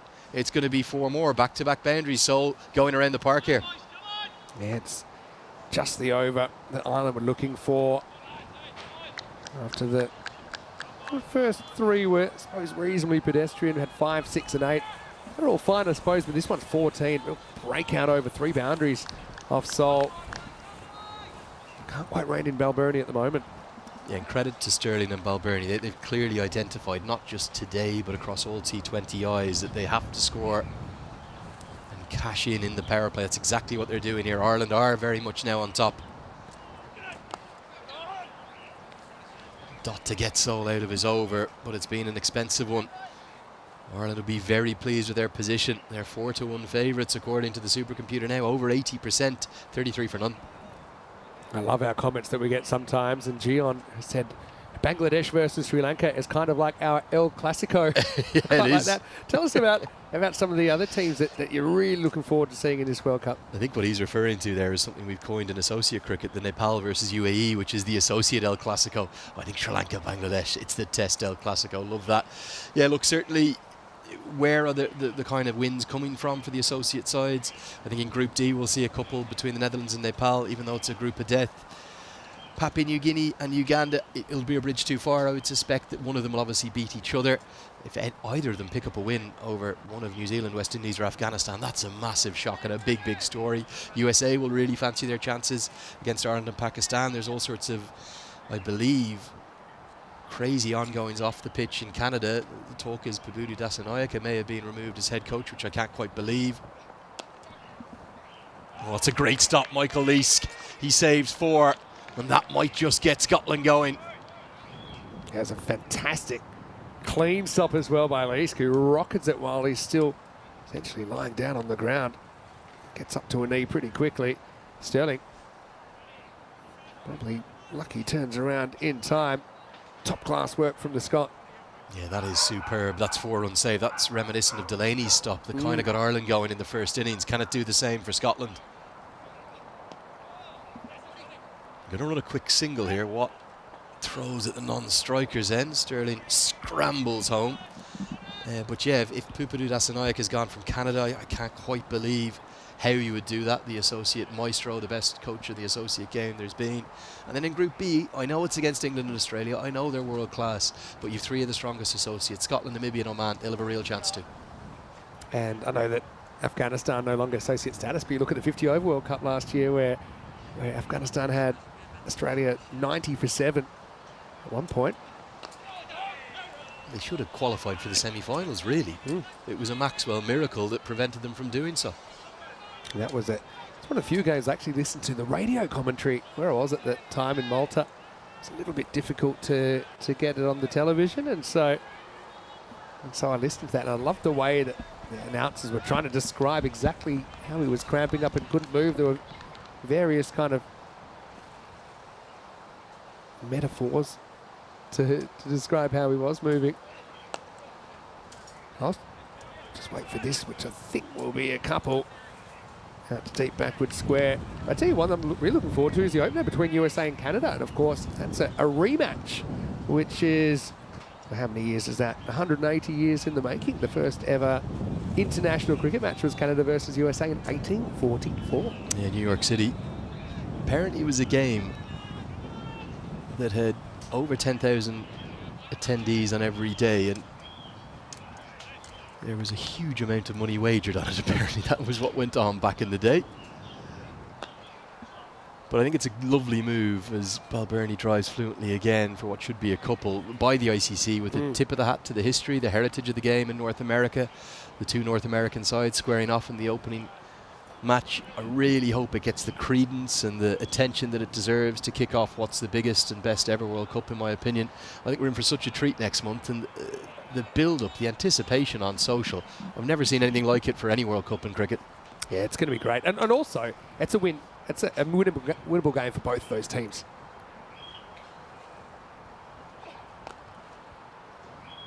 Well, Ireland at the moment are cruising. Scotland just cannot find a breakthrough, can they? And as a consequence, Ireland right on top in this battle of the Celtic cousins. 5 have been bowled, 39 for none. The first really good opening partnership we've seen, Vinny. Yeah, they just seem to have got those few boundaries to ignite their power play. And I wouldn't say it's a staggering rate, but they're certainly kind of ahead of the rate they need to be at the moment. Vinny Sander here, Mr. Maximo for ECN. Got Andrew Leonard with me as well. And thanks so much for your contributions. We love it. It's one of the unique and special things about ECN. You can converse with us live on air. A lot of World Cup chat, as you'd imagine. But that would be staggering if those Canadian whispers are true that we're hearing across the ocean. It would be crazy, and Bertus de Jong with the scoop there on Crick Buzz. I'd heard a few rumours about it over the last week or 10 days. I was hoping they weren't true, because Pupidu does an amazing job wherever he goes, whether it was Nepal, USA. That's also what you've got coming up now on the network, Vinny. Busy times here. This is all during the World Cup as well.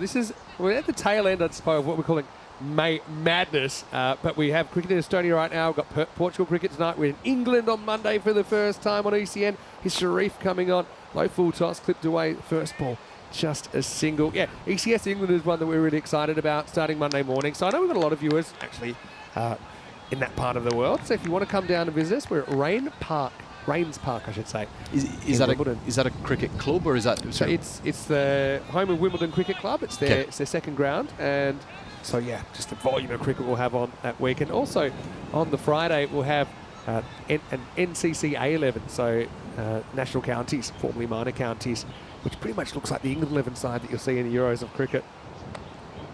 Sterling uses his feet and good aggression. Not out of the middle, but he won't mind, because he'll get 4.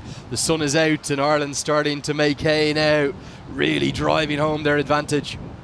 Yeah, Curry could never really catch that one down or chase that one down, but again, kind of good improvisation there, because he kind of goes on the walk, but then he kind of plan B's it, and he's willing to kind of hit it behind point there, just into the length of delivery.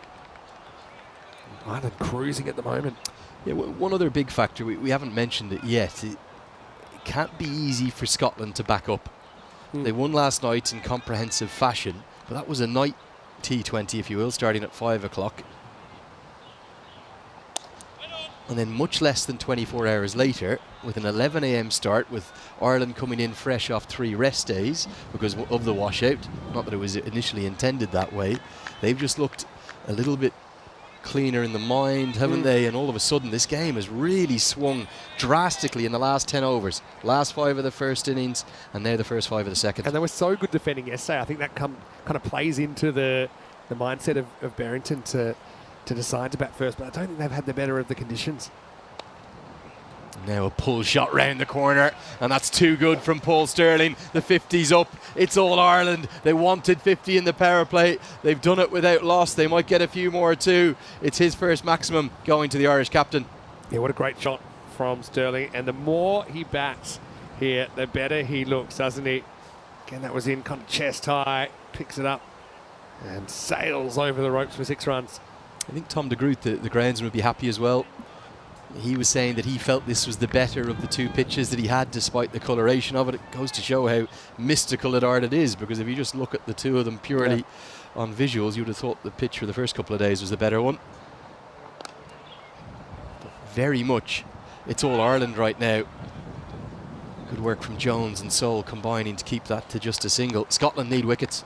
They need a turning point. Interesting to see who they turn to try and get that breakthrough. 4 bowlers used at the moment.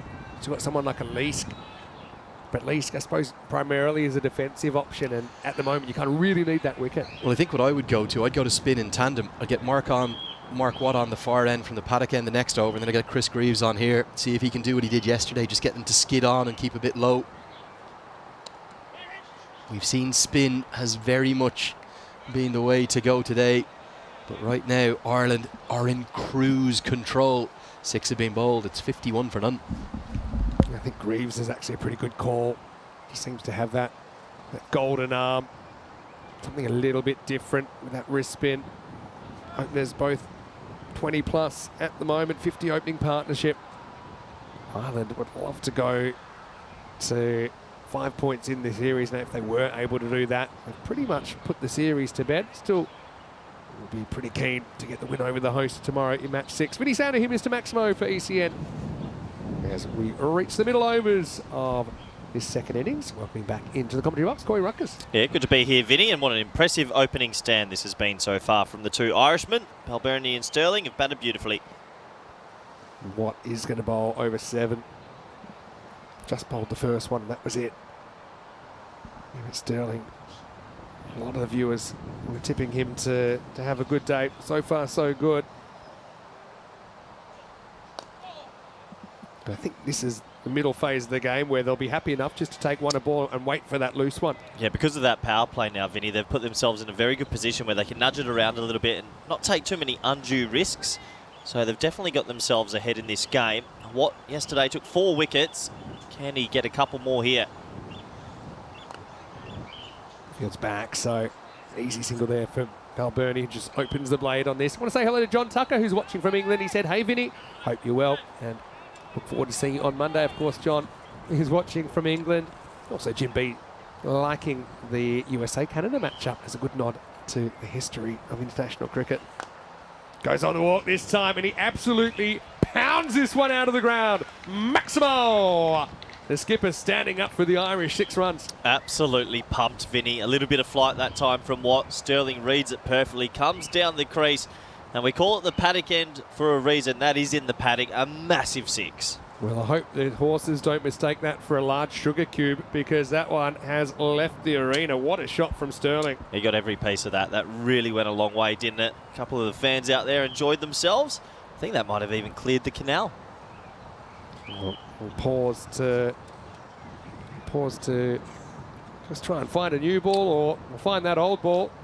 Talk me through what you're thinking about these groupings over the World Cup. Yeah, I was just sitting on the side and listening to some of the big matchups and things like that. But yeah, it's a very exciting World Cup. Obviously, 20 teams. Obviously, you know how much I love associate cricket and watching them teams. Look out for Oman. Such a plucky side, Oman. They've played some really good cricket. They play a lot of games at home as well, so they'll be excited to get over to the Windies. Obviously, Uganda have earned their stripes. There's no Zimbabwe there. The reason is Uganda knocked them off in Namibia last year, so they've earned their way there. Just a cricket festival, 20 teams. I think one day it could be easily 30. And the matchups there, every group is just tantalising. I said when I first started working with European cricket, I loved the thought of in a generation having like a 32-team World Cup, the same as there is a football. Now, since then, the Football World Cup's gone to 48. Very true. But who knows? I mean, thing is, with a sport like cricket, it's the second most watched sport in the world. It should be a big tent game. It shouldn't be owned by a few. It should be owned by the world and spread to as much of the world as possible, because there's a reason so many people love the game. And of course, we're included in that, and I'm sure you are as well if you're watching today on the European Cricket Network. And if you like cricket, you would have liked that strike from Sterling. Pretty authoritative stuff from the Irish captain. He's batted beautifully, hasn't he, Vinny? He's 27 off 16. And his partnership of 59. The sun's come out. Beautiful weather at Vorberg. Does seem as well, Vinny. The sun's come out. This outfield is 15 to 20% quicker. It's absolutely rapid at the moment. It has quickened up significantly, hasn't it, Corey? Explain that to me. Is that just a little bit of moisture on the outfield? The sun's come out and it's dried up? Actually, it was already pretty quick. It's been raining really quickly. We haven't had rain for, 48 hours now? Maybe 36 hours. But it drains really well. I think there's a little bit of wind around. It's looking quick. And I think this pitch as well, I think this pitch is actually playing better the longer that this match has been going on. There's no real gremlins in it at the moment. It's just holding up a touch. A bit sticky, I think, for Sterling early in the tournament. Different strip, obviously. But good work by Watt to knock that one down. As his over, we'll have that 6 and 4 singles in it, 10 in total, and at the end of 7 overs, Ireland are 61 without loss. Yeah, so less than 100 required now for the Irish. 4 bowlers used so far, none yet effective in the wickets column, which they desperately need. You'd have to imagine it's going to be a trial bowl spin now. Spin from both ends likely to come on. Maybe a bit of last chance saloon if this man about to have a bowl. And he was very impressive yesterday. I really like what Chris Greaves offers this team. He was effective. He got a couple of wickets. Took 2 in 2 yesterday versus the Netherlands. He had magnificent figures. Yeah, Greaves, because he's the most kind of different of the bowlers. I think he's the natural choice here to try and break this partnership. And you're going to have to get one, probably both of these guys pretty soon, I think, if you're going to work your way back into the game. Well, he skidded it on yesterday. He got Delata and he got Baresi first ball. 2 for 13. Can he imitate that today? This one is a half tracker. That's the impression, though, that he likes to give sometimes. It looks easily pullable, and that one was, but fraction fuller. We've seen batters playing over the top of those ones. Yeah, and every now and then, when it is a little bit shorter of a length, you can still get it to skid through and hit the stump. Saw it in the first innings also. Greaves just building into his work. But boy, Scotland need a wicket here. This Irish partnership's been very impressive. They're all around the park. Sterling, so dangerous, in full flight right now.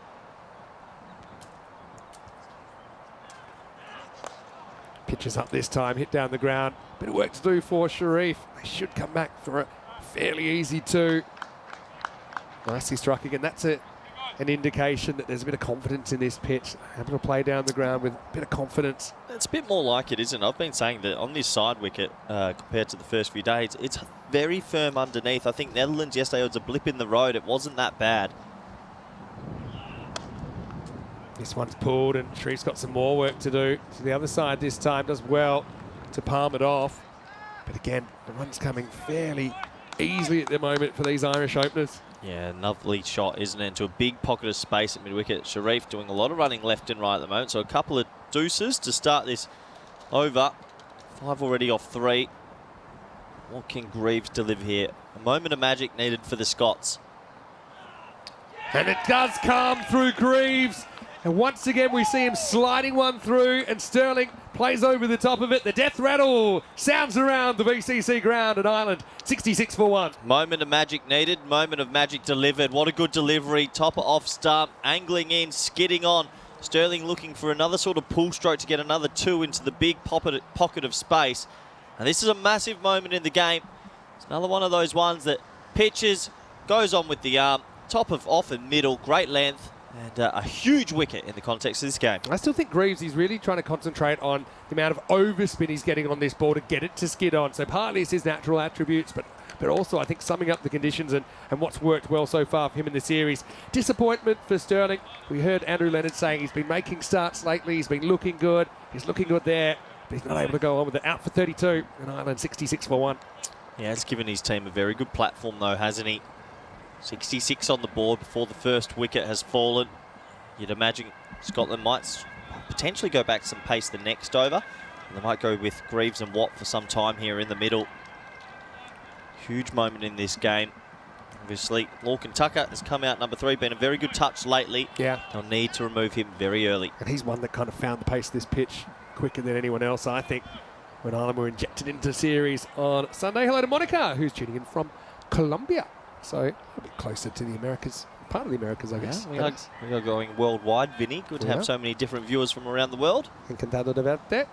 Monica, welcome to the broadcast. Anyway, Tucker faces up. You can see not really a hint of actual leg spin from Greaves, but that kind of sliding on factor that he's getting out of this pitch is something we did expect a little bit, just what we heard about these tracks, especially for the slower bowlers, that can just kind of hurry on to you a little bit.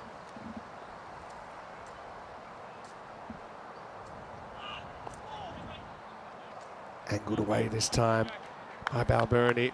More responsibility on him now to go on from his 30-something and something more. Into the 8th over here. Greaves breaks through 1 for 7 off the 8th. 68 for 1. Yeah, very impressive over there from Greaves, and be interesting to see what Barrington goes with now. Does he want to bring some pace back in and hold Watt back a little bit? These are the sort of decisions that a skipper has to make. We'll have a look at the Worm. They're above the rate, and with only 1 wicket down, they'll take that Ireland. A good finish from Ireland as well. The last couple of overs didn't really explode for Scotland with the bat in hand. Yeah, certainly still in this game, runs on the board for the Scots. And I suppose you've got to realise that not many batters this week have come out and kind of bossed it. Obviously, it looked very easy when Sterling was there, when Balbirnie's there with him. Balbirnie obviously still there at the moment, but if you can get through him, suddenly you've got new batters coming in. Not too many have been able to come in and kind of go that 8+ and over straight away. It seems to me it's sort of these pitches like pitches you're never fully in on. A lot of players starts and outs, and some players taking a bit of time to get themselves into full flight. Sharif gets a second over. He's been inserted into the lineup today. Good all-rounder. Yeah, he's quick. He can get it through. Hits the deck really hard. Needs to get something out of this surface. If they can get Balbirnie pretty soon, bring a new man to the crease, just keeps them in this game. It's been a nice start from Ireland. Haven't been too many opening partnerships that have blossomed. The one on the first day between O'Dowd and Levitt, 50+, and one this morning. Yeah, Sharif's very experienced, born in Yorkshire. And a first-class cricket experience in the English system as well. He's right on the money here. So he's just got the attributes, doesn't he? This guy has been playing for Scotland for over a decade now, and he's certainly an excellent option to be able to bring into the side. Yeah, plenty of experience. So a good time to come in. Know exactly what he needs to deliver for his team, and plenty on the line. I know it's the World Cup preparation, but with ranking points, we're talking about Tri-Series victories. And it's a massive couple of overs in the context of this week, actually.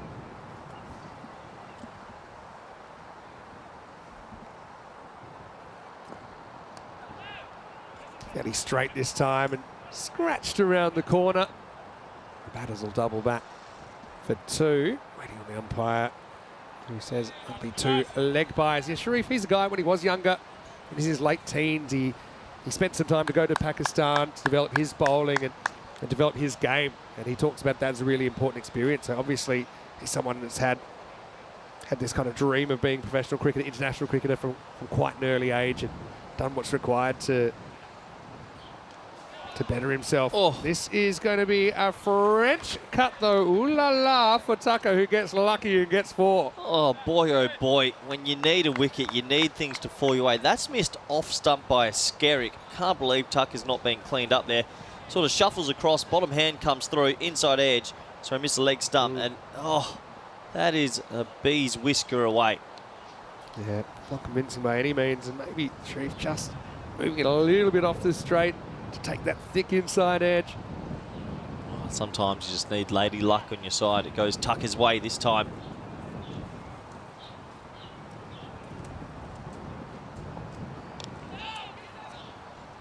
Push and run this time from Tucker to get that single. So looking at the numbers, Scotland kind of stabilising around that kind of 10 to 15% at the moment. So they're not out of it, but they certainly need a lot to go their way.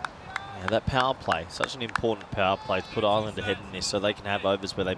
But look, they could probably afford a poor over if it only went for 4 somewhere, but they're smart and clever enough now to knock it around 6 or 7. The odd boundary comes into it. 9 wickets in hand, Ireland in the ascendancy.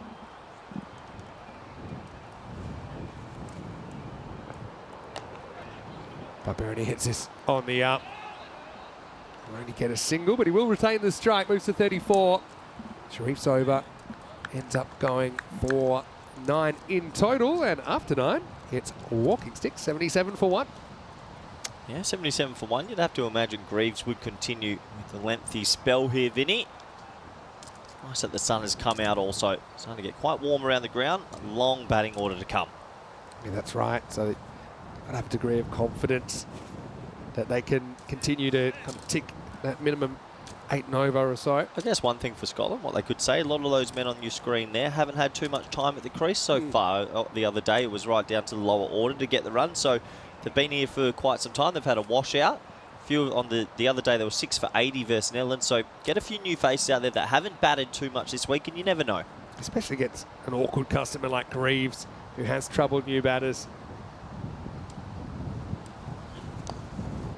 This is flicked away first up from Balbirnie.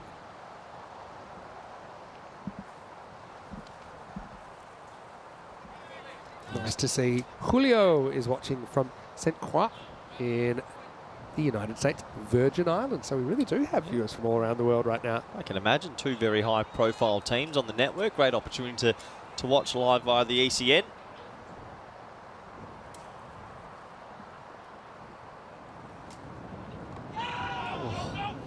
Kind of jams down that, almost hit the bat and the pad at the same time, I think. Interesting option there from Tucker. I don't know if he got himself in a bit of a tangle and was thinking he's going to sweep or do something audacious. He's moved out to leg stump, got right across. Almost like a video game, and he pressed the wrong button. Almost. I think he was trying to outsmart the bowler, but he almost outsmarted himself there, to be honest. Very lucky he got bat down on that. This is turn around the corner, goes straight through the fine leg, and that's going to go for 4. So the fielding standard's been pretty high today, but what? We saw him hit terra firma pretty hard yesterday. This time the ball finds its way under him into the boundary. Yeah, that'll be frustrating for the Scottish team. He got there, Ollie Hare's, a little bit of spin on it late, but he should get down. So that only would have been a single. In the end, it cost them 4.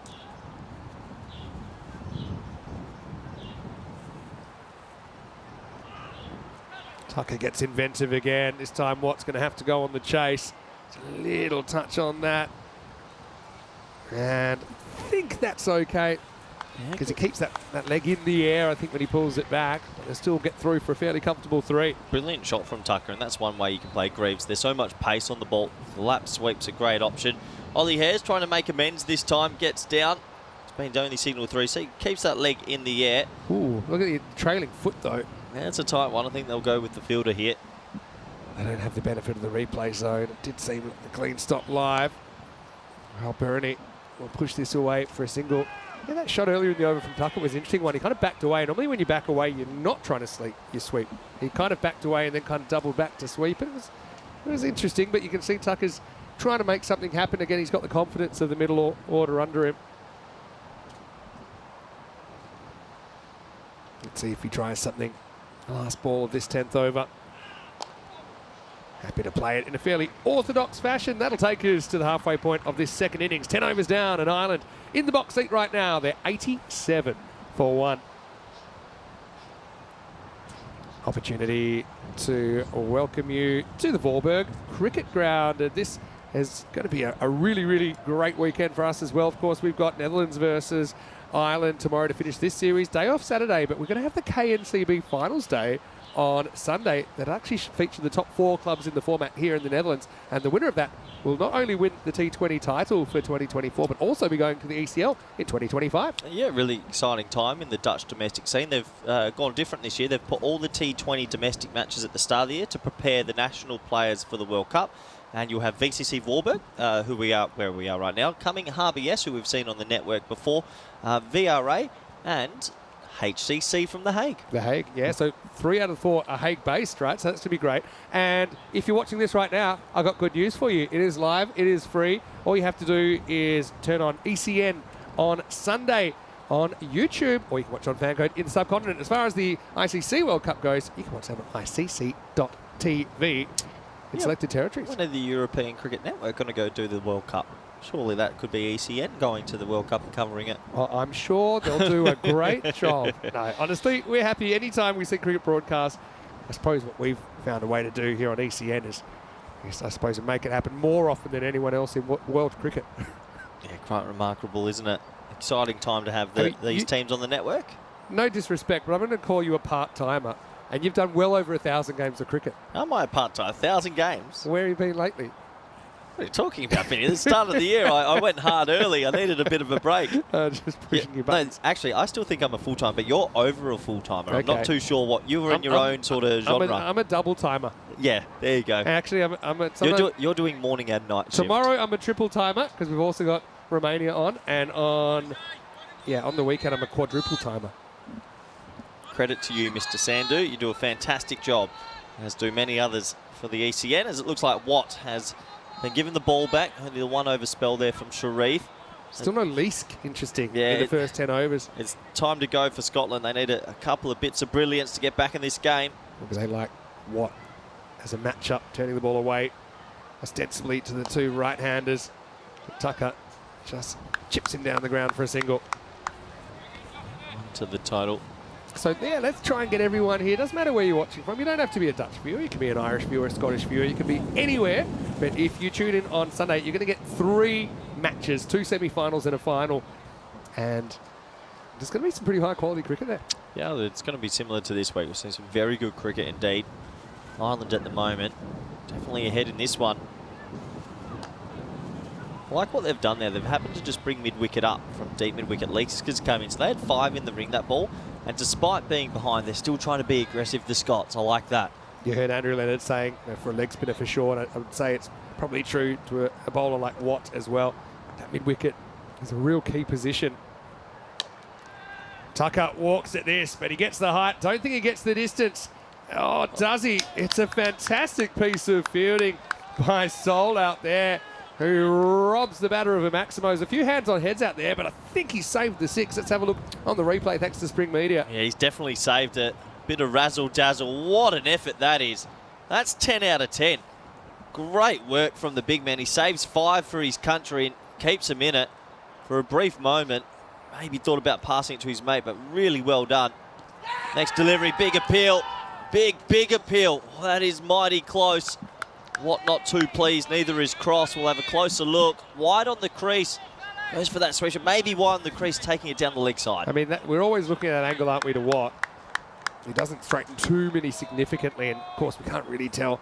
How was that fielding, Vinny? It was incredible stop. I think they were kind of kicking themselves a little bit that he couldn't hand it off more aggressively. This is a thick outside edge, which will go to Sharif's right. So I think there was a bit of hand-wringing and pulling out of the hair, but I think when it comes down to it, it's a brilliant stop to save 5 runs. Or 4 runs, I suppose, in the end.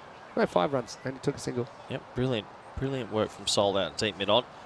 Impressive over from Watt. Caused some trouble for the batters, the established bats. Last ball of the over. Just nudged away for a single. They'll think about 2. And they're going to go. Aggressive running. Good throws in trouble. Well, another big appeal.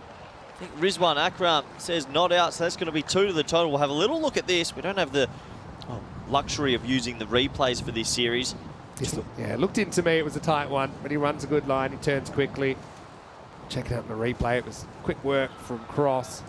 Brilliant just running. In.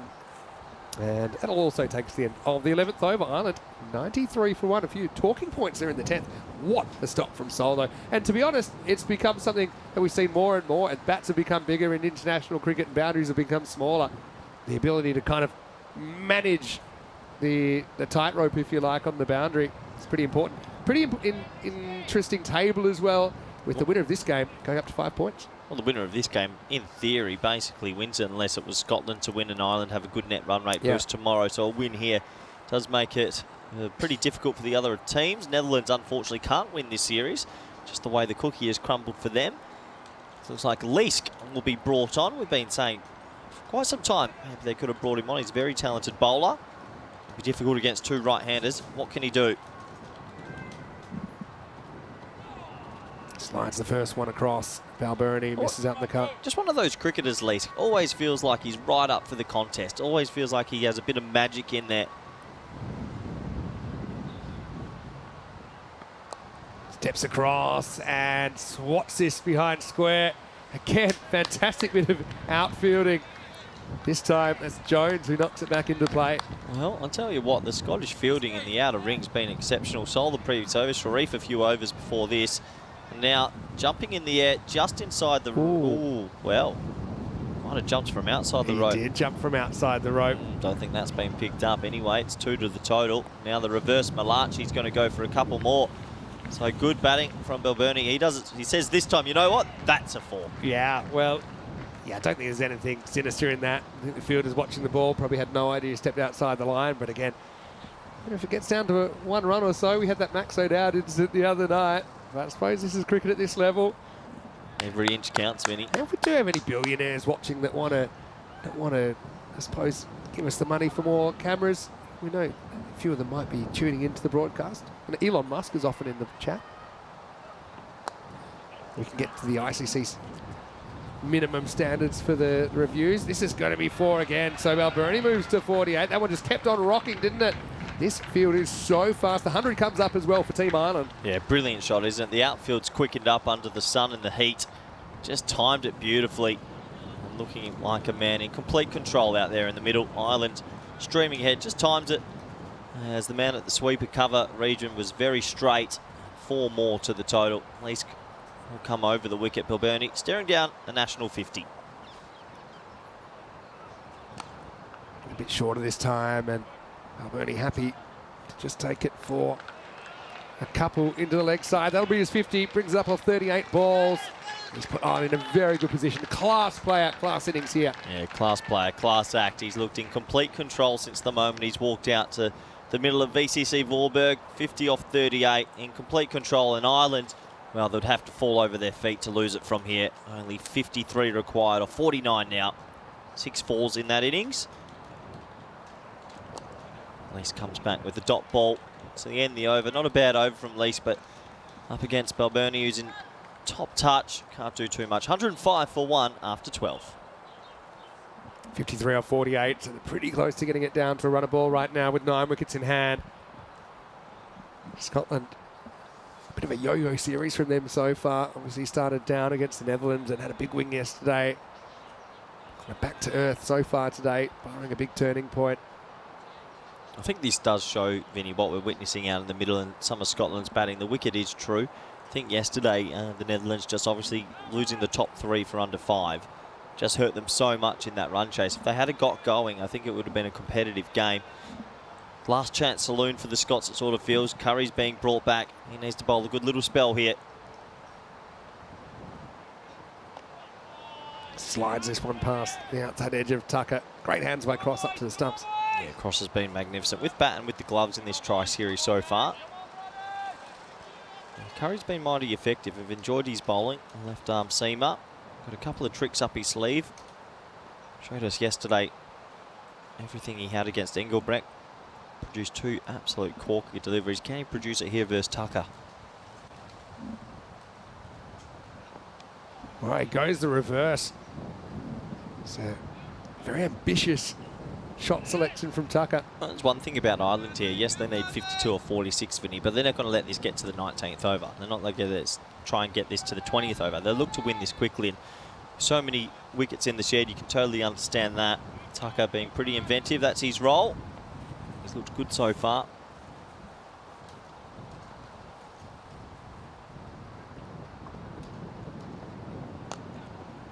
Played away this time by Balbirnie. Looks completely in control at the moment, doesn't he? Yeah, just timed everything.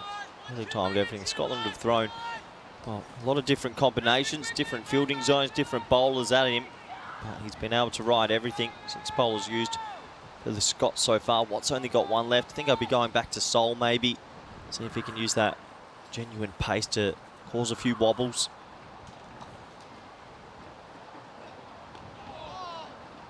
That will get past the bat. Won't get past the keeper Cross.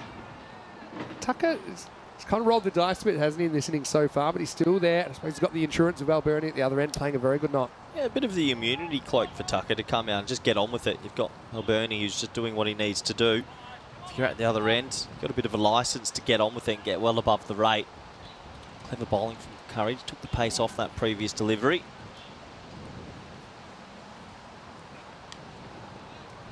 Little edge, and that's going to run away. So he's won the luck battle, hasn't he, at the moment, Tucker. He'll get 4. takes Ireland 4 closer. Well, that's exactly it, isn't it? He has that sort of license to be brave, and sometimes Lady Luck needs to be on your side, and it is this time. A thin edge.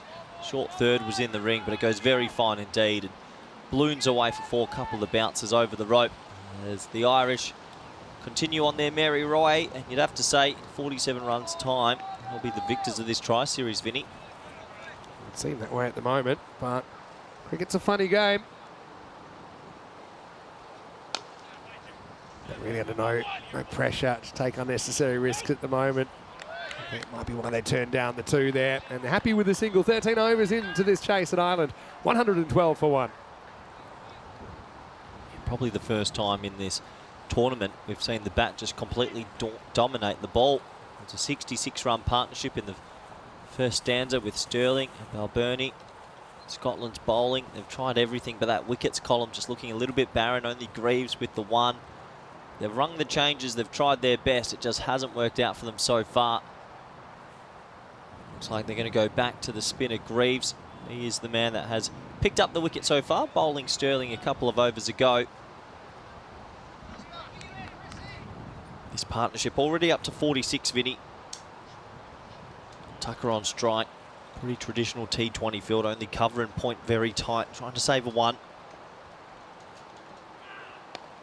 Yeah, Greaves, the last roll of the dice for Scotland. He was able to break that opening partnership. Since then, haven't been too many more things to get excited about, although we have seen some pretty entertaining fielding on the boundary from the Scottish side.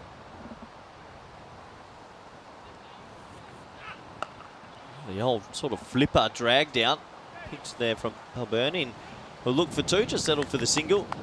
Yes, obviously so much experience in that Irish lineup, Vinny, that they're not going to throw something like this away. It'd be amazing if they all of a sudden start throwing their wickets away. They know nudge it around for a couple more overs, get themselves to another international win.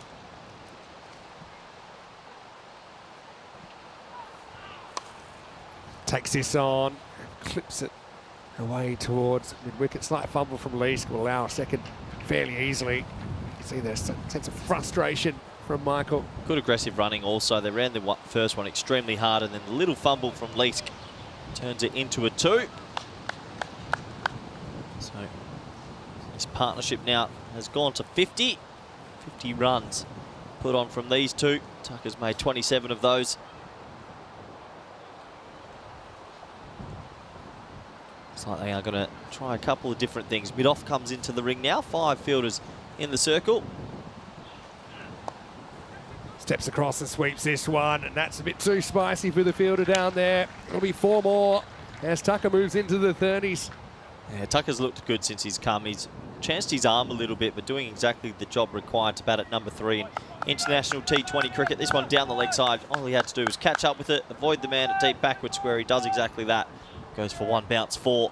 Just noticed Charlie Tier on the ground, and information I've got is that George Munsey hasn't been able to stay on the field, and that's to do with, I think, that blow he took in the gloves in the first innings. Yeah, obviously that'll be a little bit of a worry. Any batter that takes one to the gloves, you always risk that damaged or broken fingers, and especially with the World Cup less than 2 weeks away, that would be a scary moment for the Scottish cricket fraternity.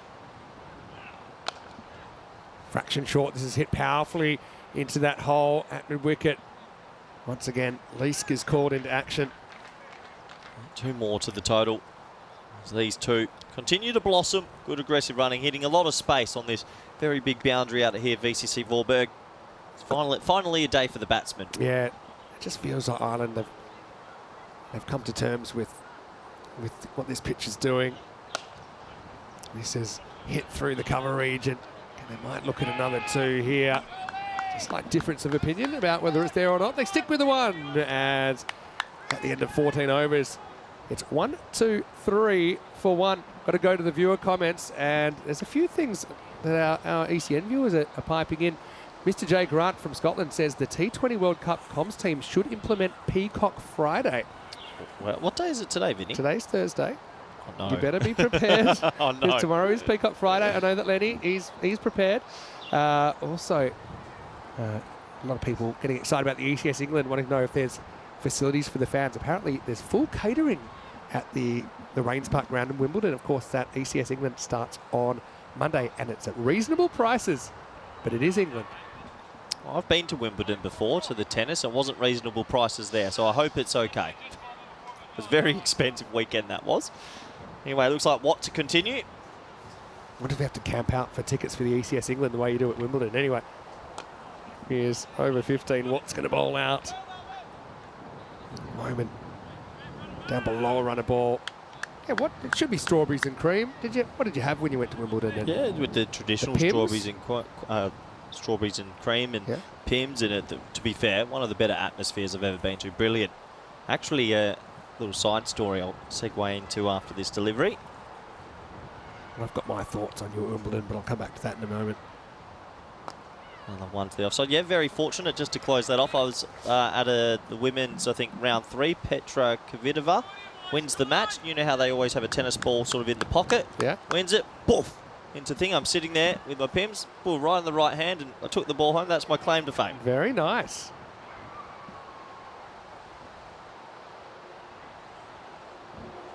Pushed through a bit more from Watt and turned around the corner. Again, easy too. They've been good today, Ireland, haven't they? So that'll be a leg bite. That'll be leg biters, by the way. I have a picture, and of course, it's going to be in New York. Well, some of the World Cups are in New York. It reminds me of one of my favourite shows from the 90s, Seinfeld. And I picture you at the tennis being a bit like George Costanza at the US Open. I don't know this episode. But he basically gets caught in a commercial break devouring an ice cream sundae with ice cream all over his face. And then he starts getting a little bit of stick from his co-workers and friends. But I'm sure you were very refined there. Always, Vinny. Always. ECS England will be the same, I'm sure. Little sweep shot, and that's going to create another chase, and probably going to create another 2 runs for Balbirnie to move up to 55. What a partnership this has been. Tucker's just come out, joined Balbirnie, and they're coasting home here. Well, 2 good partnerships, really. Yeah. It's been a feature which has been conspicuous by its absence so far in this tri-series. The partnership's not really being allowed to flourish, and partly I think that is because of some pretty tight bowling and good fielding, but also I think some of the batters will be disappointed with their output. End of the 15th over, and the score 131 for 1. It's not as if Vinny Scotland have bowled poorly or anything like that. They've tried everything. They've thrown as many punches as they could, changed the bowling order, chucked a couple of short balls in there, different spinners from different ends. Just unfortunately, sometimes you run into a batting unit that's at the peak of their powers, and today those 3 men on your scorecard there, Balbirnie, Sterling and Tucker, have looked in complete control. I think the one thing that hasn't worked in Scotland's favour does seem like the outfield got quicker and quicker as today's gone on. I suppose a couple of moments as well. For example, French cut from Tucker, a little outside edge, and Tucker another day, maybe their wickets. Even the kind of the magnificent boundary stop from Sol, they couldn't hand it off, had to kind of essentially throw it away. Yeah, on another day maybe that ball clatters into the stumps and you get on a bit of a run, but not to beat. 27 required off the last 30. Sol comes back, quickest of the Scottish bowlers. What can he do?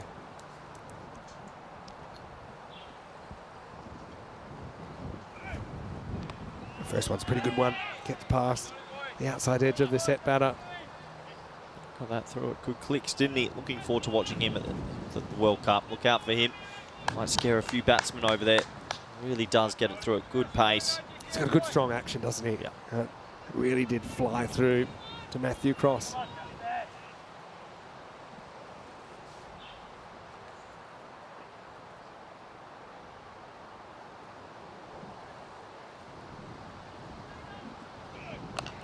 On the pool now, this is in the air, and I think it's going to be a chance. It's well taken out there by Chris Greaves. And so Sol comes back and forces a false shot out of Balbirnie, who has to walk for 56, and Ireland lose a second, 131 for 2. Well, Sol's brought back to hit the pitch and bowl as quickly as he can. He does exactly that. Balbirnie threw the shot a little bit early, skies it out there and has to go, so he maybe, just maybe, opens up a very small window. Well done to Sol. Brought back for a reason. He picks up the big scalp. Yeah, Balbirnie is batted really well, but it was hard to tell whether he was really going after this or not. I mean, his options were to really try and hit it for 6 or to kind of just knock it fairly simply for 1 or 2 into the leg side. It kind of does neither, gets caught in 2 minds, but he'll get a warm reception from this crowd here at the VCC ground as he walks off for 56 off 46. 6 boundaries in there for the experienced Irish opener. 131 for 2. Yeah, brilliant innings from him. He's put his nation in the ascendancy, and they should win from here. A bit disappointed, of course, not to go on with a healthy not out, but he's done a job. I mean, assuming they still get home here, it's probably not a bad thing to get someone like a Harry Tector out there, who I'm sure will relish the opportunity to get in some important practice, or it's a bit more than practice, I suppose, but important preparation for the World Cup campaign. I imagine some fielders will come into the ring here as well. Last chance saloon for the Scots to maybe cause something of this. Mid-off comes in. Looks like mid-on's come in as well. I always think that, especially in conditions like this, if you can get the runs required back up above the balls, at least got a chance if you win a few small contests.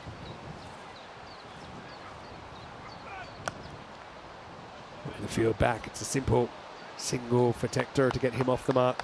I think at this level, Vinny, players are so good at manipulating the ball just anywhere they want for a one. You can bring as many in as you want. They just know where to drop it and how to drop it. Beautiful day out here at VCC Vorburg. Credit to all the ground staff and everyone. It's been an interesting week in trials and tribulation, but they've done very well to get these surfaces up and ready. It's been my earliest finished in a day of ECN commentary for quite a while. Enjoy that. Good day to celebrate Lenny's birthday. It's a slower bouncer really, but he watches it all away, Tucker, and then he goes back and cuts it behind point. Pretty good adjustment from the batter there. Sol also went over in the follow through. 2 more to the total. Guess this is also looking like a really big win in the context for the rankings for Ireland. Another win, keeps sort of the other teams at bay. And at the moment, Zimbabwe, this was actually a big result for them as well, Ireland winning. So Ireland and Zimbabwe look like pushing away to get those final 2 automatic spots for 2026. Really clever ball. It's like a side of the hand slow ball there from Sol, like a big leg cutter dug in. Now he puts the pace back on, like full toss. Just knocked away for a single. One ball to go in this over, Vinny. Nice over from Sol so far. Can he pick up another one?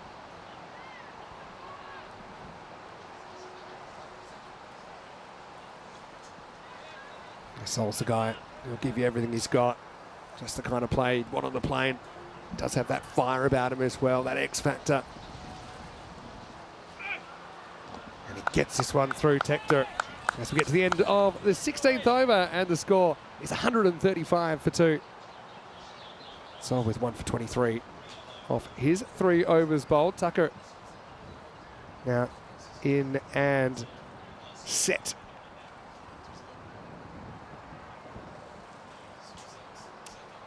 Greaves, the only other wicket taker apart from Chris Sol, was able to get the big wicket of Andy Balbirnie in that previous over.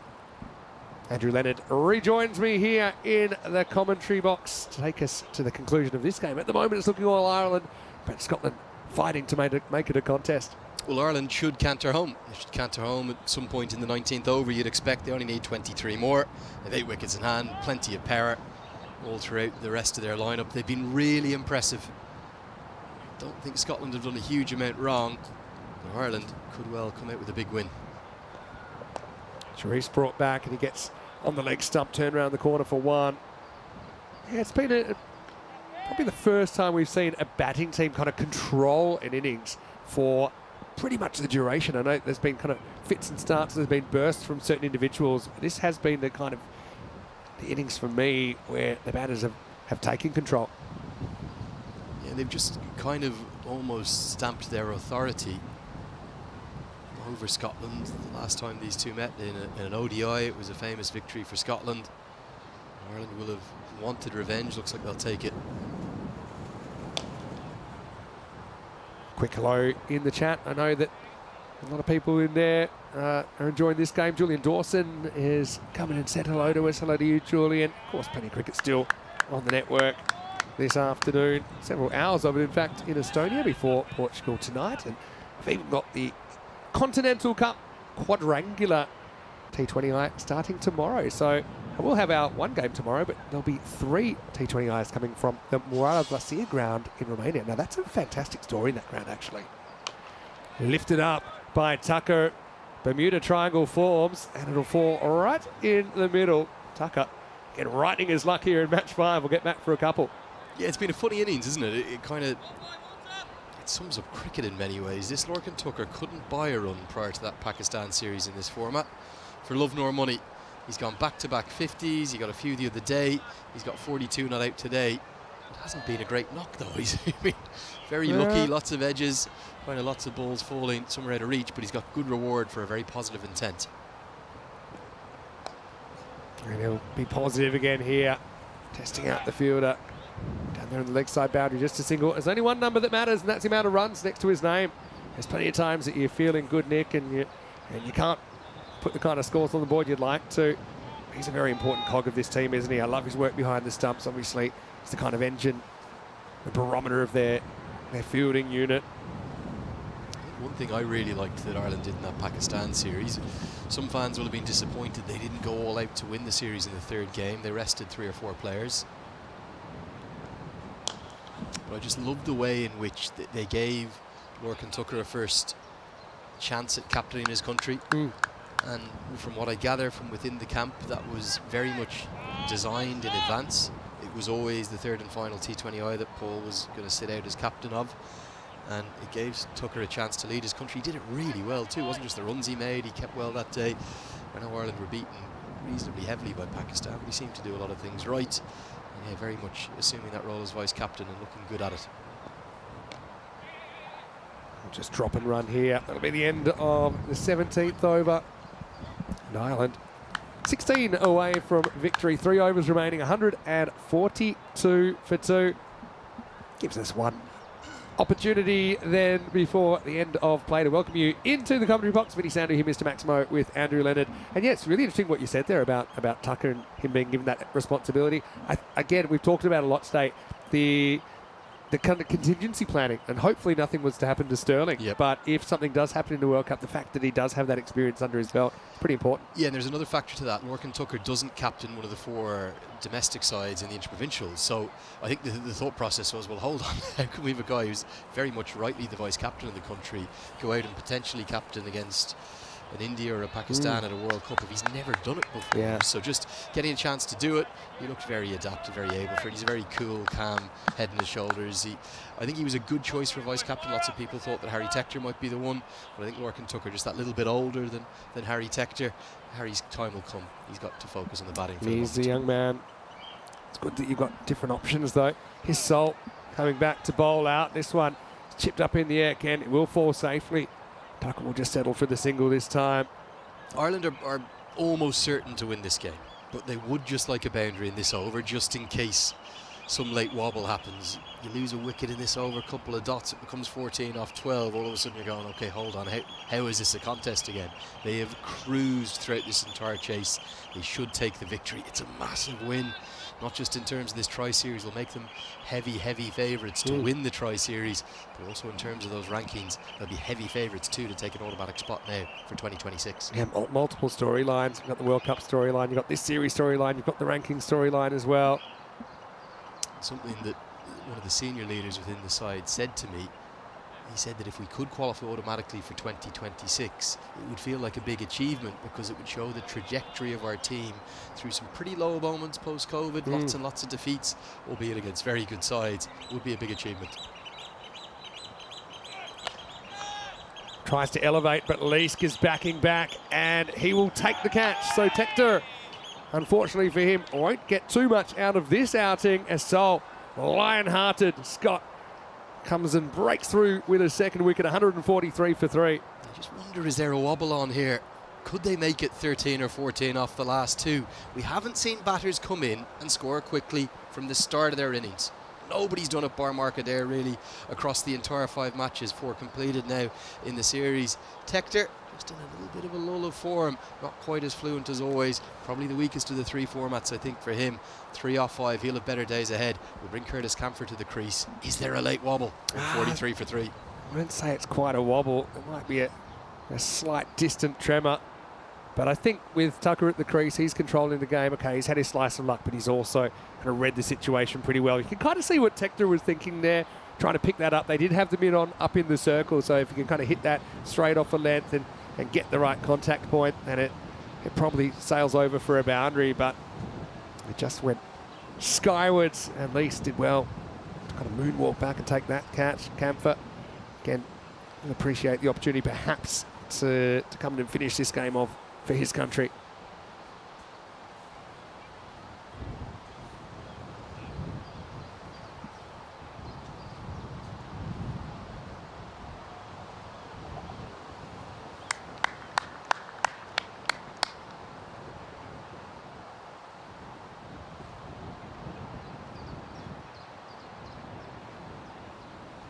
So Sol, 4 balls to bowl out.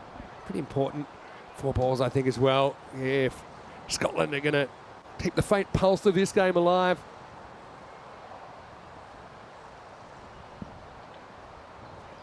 Yeah, Camphor is, well, ice in his veins. There was a most remarkable stroke in that win over Pakistan. He was the one, didn't actually end up hitting the winning runs because it was a leg by, but he was the one that got Ireland over the line with a little 10-ball contribution, including a reverse scoop. I think it was for 6 from maybe his first ball. Extraordinary clarity of vision against Pakistan. Wouldn't expect him to do anything else now. Well, he's bowled him. It's just slid off the pad, and Camphor's gone first ball. And maybe there is a little wobble going on at the moment because Sol's on a hat-trick in Ireland, 143 for 4. 2 and 2. Sol has looked so much more effective here outside the power play. When the pace was on in the power play, the ball was travelling. Scotland are just making something happen here. This game has belonged, well, the second innings has belonged 99% by a distance to Ireland. He's got that to tail back in. That's gone quite significantly. Probably flicks off the pad, cannons onto off stump. Ireland somehow getting themselves in a little tangle. It's 2 and 2. Sol's on a hat-trick. It's 143 for 4. Good example of the luck factor, isn't it? Because I mean, Tucker had plenty of luck. When this ball hits the pad, it could really go off at any angle. It just flicks that off stump in the end. Camphor has Golden Derek sparkling behind him as he walks off. 143 for 4. Hat-trick delivery coming up. And it's going to be George Dockrell to face it. You talk about momentum in T20I cricket. Scotland could only get 37 off the last 5. If that had been 50 off the last 5, which you'd expect with the 6 wickets that they had in hand, all of a sudden this is a very, very different contest. Here's Chris Sol, fired up and on a hat-trick. Oh, it's right on the money as well. It was full. Had to be dug out by Dockrell, who dealt with it pretty well. In fact, he'll get 2 runs for that. Every run's going to count here. The equation now is 13 to win off 14 balls. Imagine they were defending 170, which in reality they should have got. All of a sudden it's a very different contest. I don't think Ireland will be overly pleased with the way in which they've tailed away, even if they scrape over the line here, which they should still. It's less than run a ball. But Sol, with 2 balls left, he's getting it to tail back in. Can he pick up another wicket? Oh, interesting option from Dockrell. Maybe he knew it was going to be forward at the stumps. Didn't want to get his pads in the way, but it's a little bit of a risky stroke to play at this stage. You get Tucker here, and you just never know, do you? We have seen starting on this Warburg CC, the hybrid surfaces that we've been using, we've seen starting prove difficult for almost every batter, really. There hasn't been anyone, apart from Mark Adair, that's gone from ball 1. Sol would love a 4th wicket. I think he'd deserve it too. Brilliant comeback spell here.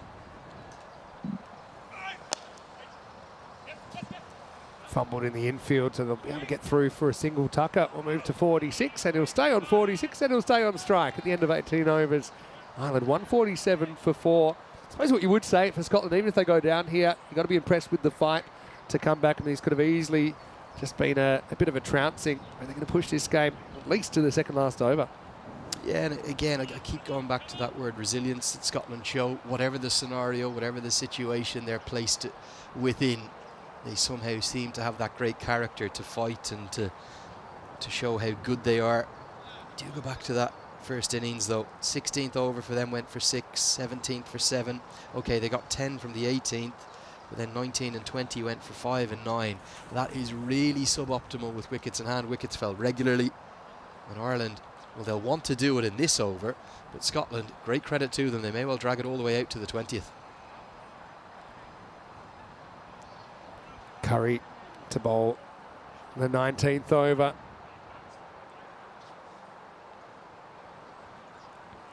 little bit of an expression here on ECN that it all happens in the 9th. Well, in T20 cricket, we say it all happens in the 19th. Let's see if Curry can swing this game around. Again, if you could just have that dream over here, maybe 2 or 3 off it, and you do set up a potential grandstand finish. Tucker on 46, faces up to the left armour.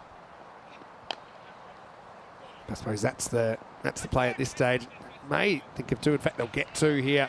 That was burglary really from Tucker as he moves to 48. Well, I'll tell you, this is brilliant batting. It's great recognition of the way in which the field was set. You'll understand why. It's the 19th over, but everyone on the leg side is back right on the rope, and Tucker knows he doesn't need boundaries. It was 11 to win off 12, so 1s and 2s are good enough. Getting a 2 off the first ball of the 19th, very, very helpful indeed. Curry, he's so quick, he's so agile, he's such a brilliant fielder, but he couldn't get to it quickly enough. Sharif right back on the rope, and as a consequence, critical 2 runs, 9 more needed. 27 balls without a boundary now, but they're just creeping up Ireland. This is just glanced away. Again, it won't make it all the way, but they will get 2. And again, how important is that power play now as Tucker brings up his 50, brings it up off 35 balls. I'm sure he's keen to get amongst the runs as that World Cup isn't too far away. He's had an important hand in keeping the game firmly in Ireland's grasp. A 9th T20I 50 for Lorcan Tucker. It's a 3rd in 4 innings, and it's interspersed by a knock of 40 against the Netherlands. He has caught fire from nowhere. Imagine he was averaging just over 5 against the full members in T20Is the last 2 years. All of a sudden, well, 2024 and the summer and the World Cup that's going to follow is looking like Lorcan Tucker's time. A great knock, 50 off 35 balls. Very well played by the Ireland vice-captain. Now they do bring up the mid-wicket to try and save that single. Dot's the only way out of it here for Scotland. Would love the wicket of Tucker, who's an even 50. They do get a dot here. Full one, well handled by Cross behind the stumps. Yeah, great glove work. You often won't notice your keepers too much. You'll just expect that they should take that, but this is not easy. Look at how full it is, Vinny. So the key with him, he stays down so long and he's a bit bouncy. So some keepers, they get a bit too static and they find it hard to keep that position. He likes to stay kind of dynamic, and that's why he can deal with that. So he's down when it matters, which is around when the ball's pitching. That was technically a very, very good piece of work. Need a wicket here, Scotland, don't they? Get rid of Tucker. Find a way to make it 6 off the last over with 2 new men at the crease. Wicket, 1 dot. That's what they need here. It's the only way back in. And then you just never know. I wonder, would Ireland be tempted to send out Mark Adair ahead of Gareth Delaney at 7 if they do lose a wicket here? Just has that little bit of extra experience compared to Delaney. Yeah, if this isn't a boundary, that'll be 5 full overs, a quarter of the innings without a boundary as well. Clipped away, and this will test the fielder out there. It will get to the boundary, so it does break the run and puts Ireland within a boundary of victory. And fittingly, it's Tucker that clipped that one away to put them on the edge of success here in match number 5. Yeah, on the brink of a big win. And I'm really surprised to see it be the on-pace delivery from Curry. I thought, having got away with the Yorker and got the dot, it had to be the off-cutter. Look at all the fielders who are catching in the offside in the circle. There's 4 of them. You want to bring them into play. You don't want to allow the full-pace delivery. Ireland within 1 blow of victory. It won't come here, but we'll get 1 closer. Yeah, it's been a really interesting game, hasn't it? It's kind of had a few ebbs and flows. I think the critical thing was that power play up front with the first power play where we've seen 2 batters looking fairly comfortable in those first 6 overs and able to strike. Obviously, you saw that aggression from Sterling straight out the gate, didn't you, as well? He didn't hit everything, but he showed that intent. Kind of sent the signal to his teammates, and they're going after this total, and they didn't want to leave it too late. And lucky they didn't.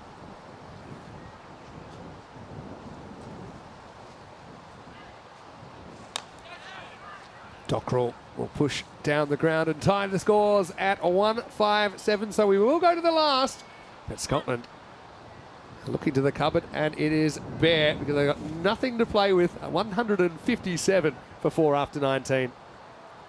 Yeah, Curry's body language, he's not happy, is he? I thought his 4 overs were going to be important today. None for 29, they're not bad figures, but Just not sure whether he varied his pace enough in his comeback spell. I thought clearly the way to go would have been to take the pace off the ball. Might look easy from the sidelines at points like this. Probably most importantly now for Scotland, they're going to go down to defeat, but they should emerge with real credit. They will fly this evening home from the Netherlands. They'll be in Scotland for less than 24 hours, I believe, and then it's a London to Caribbean journey for them that they will take to Trinidad and Tobago first, before on to the beautiful Barbados and Antigua, St. Lucia too. Great journey ahead of them. I think they'll have taken plenty from this week. I know they'd have loved to have had the 4th completed game, but from the 3 matches they've had, I know just the 1 win, but they'll have taken plenty from these matches in terms of boosting their confidence, knowing their options. The big question mark is George Munsey going to be okay? Let's hope that that hand injury that's kept him from fielding doesn't affect him. 1 to win for Ireland. And they won't be able to do it here. So that's 1 out of 6 for Sharif, who has to be absolutely perfect in this last over. Interesting with the field as well. He's still got that kind of floating, deep square leg back. Pretty much everyone else up in the circle trying to prevent this winning run. Yeah, anything will do here, just to scutch, just get Ireland home. Maybe Tucker deserved to hit the winning runs, but he's leaving it to his great pal George Dockrell. These two very close indeed. Ireland, I think, have been good value for their victory. They're going to deserve this win over one of their great rivals. And they're going to take off, and well, direct hit, and that's gone. So the scores are tied, and the game will stay alive, searching for the winning run, but instead the ball hits the stumps, and what a piece of work that is. That's Davidson, the subfielder, who's kept this game alive for now, at least. 157 for 5. And I think everyone is astonished, because I don't think Jasper Davidson has been on for long, and I think it's the only thing he's done all trip. He was called in to replace one of the two, and what a great decision. It's really only Very just gone. I think Tucker thought he was home. He's going to end up being run out, and Gareth Delaney will have to come in. Surely not late drama. Any run will do. The score is level, but Ireland have somehow lost a 5th. Their vice captain, he played so well. He's got a wry smile on his face. I wonder, did he think as though he might have just got home, but the direct hit edged it the way of the subfielder. It was great work from Davidson. Almost too close to call, even with the replay, wasn't it? It was kind of between frames. Maybe a slight bounce in the bat there as well from Tucker, but hey, runs are runs. He gets 55 of them. It's undone by a brilliant piece of fielding. Anyway. Okay, come on. I just want one birthday wish. Send it to the last Well, ball for fun, Vinny, just for fun. I was going just to say... for fun. We spoke about the Super We said it over would be earlier. Dockrell hitting the winning runs. I didn't say it out loud, but there's only one scenario really where he won't, and that's, I suppose, if it's an extra, or if there's a run out and they don't complete the run, so Delaney gets the opportunity. And if Dockrell was run out, that's the only scenario in which Tucker might have been able to hit the winning runs. I thought they might have sent Mark Adair in here, but instead they've gone with Gareth Delaney. Can he do it? 4 balls, 1 run. Surely Ireland will stagger over the line here now. Oh, well, this will be out as well. And that will be the win, but doing it by the skin of their teeth in the end. Delaney scrambles the 22-yard dash, but he does bring up a win for Ireland, who go 2 points clear in the series. And a very entertaining match with ebbs and flows in the end. Almost clutching defeat from the jaws of victory, Team Ireland, but they do get the win by 5 wickets and with 3 balls to spare. Well, smiles all around from both sides. Great rivals on the field, great pals off it. And so nearly, if Lees could hit here, it was gone, I think, for all money. Just want to see if we can get that replay. I think this was gone on my first viewing. Yeah, I think so too. Just wonder, did Lees drift a little bit deeper at mid-on than he should have been? Oh. It's about the same as the other one. If I'm completely honest, it would have been an umpire's call. But the umpire may be a bit relieved. He doesn't have to make such a tight call. Hey, but credit to Ireland. They're the better team on the day, weren't they, between these two? 100%. And they thoroughly deserve their victory. For Scotland, of course, that's the last we'll see of them in this series. So we look forward to seeing their next matches, which will be, I suppose, the warm-up matches and then the T20 World Cup proper in the USA and the West Indies. Yeah, many congratulations to Ireland. That win over Pakistan has, alongside their 2 wins here, won by the barest of margins by 1 wicket, and not quite similar, albeit they scraped over the line in the final over here by 5 wickets. A final over win over Scotland has given them a rankings position where I think well, it's going to take something quite remarkable to see them come up shy of one of those automatic qualification spots in 2026, as long as they'd probably have to go to the World Cup and go winless, lose to both USA and Canada. I think maybe any win will do out there now for them, and it's going to be a very delighted Paul Sterling that's congratulating George Dockrell and Gareth Delaney. I think on the balance of play, particularly those final 5 overs of the first innings and that flying start from Ireland, they deserve the win, and they take it by 5 wickets. And Scotland, they were kind of on for 170s at one stage, looked like that, but credit to Ireland for pegging them back. And I think a lot of plaudits need to go to the opening pair of Sterling and Balbirnie there for the way they set about on the chase.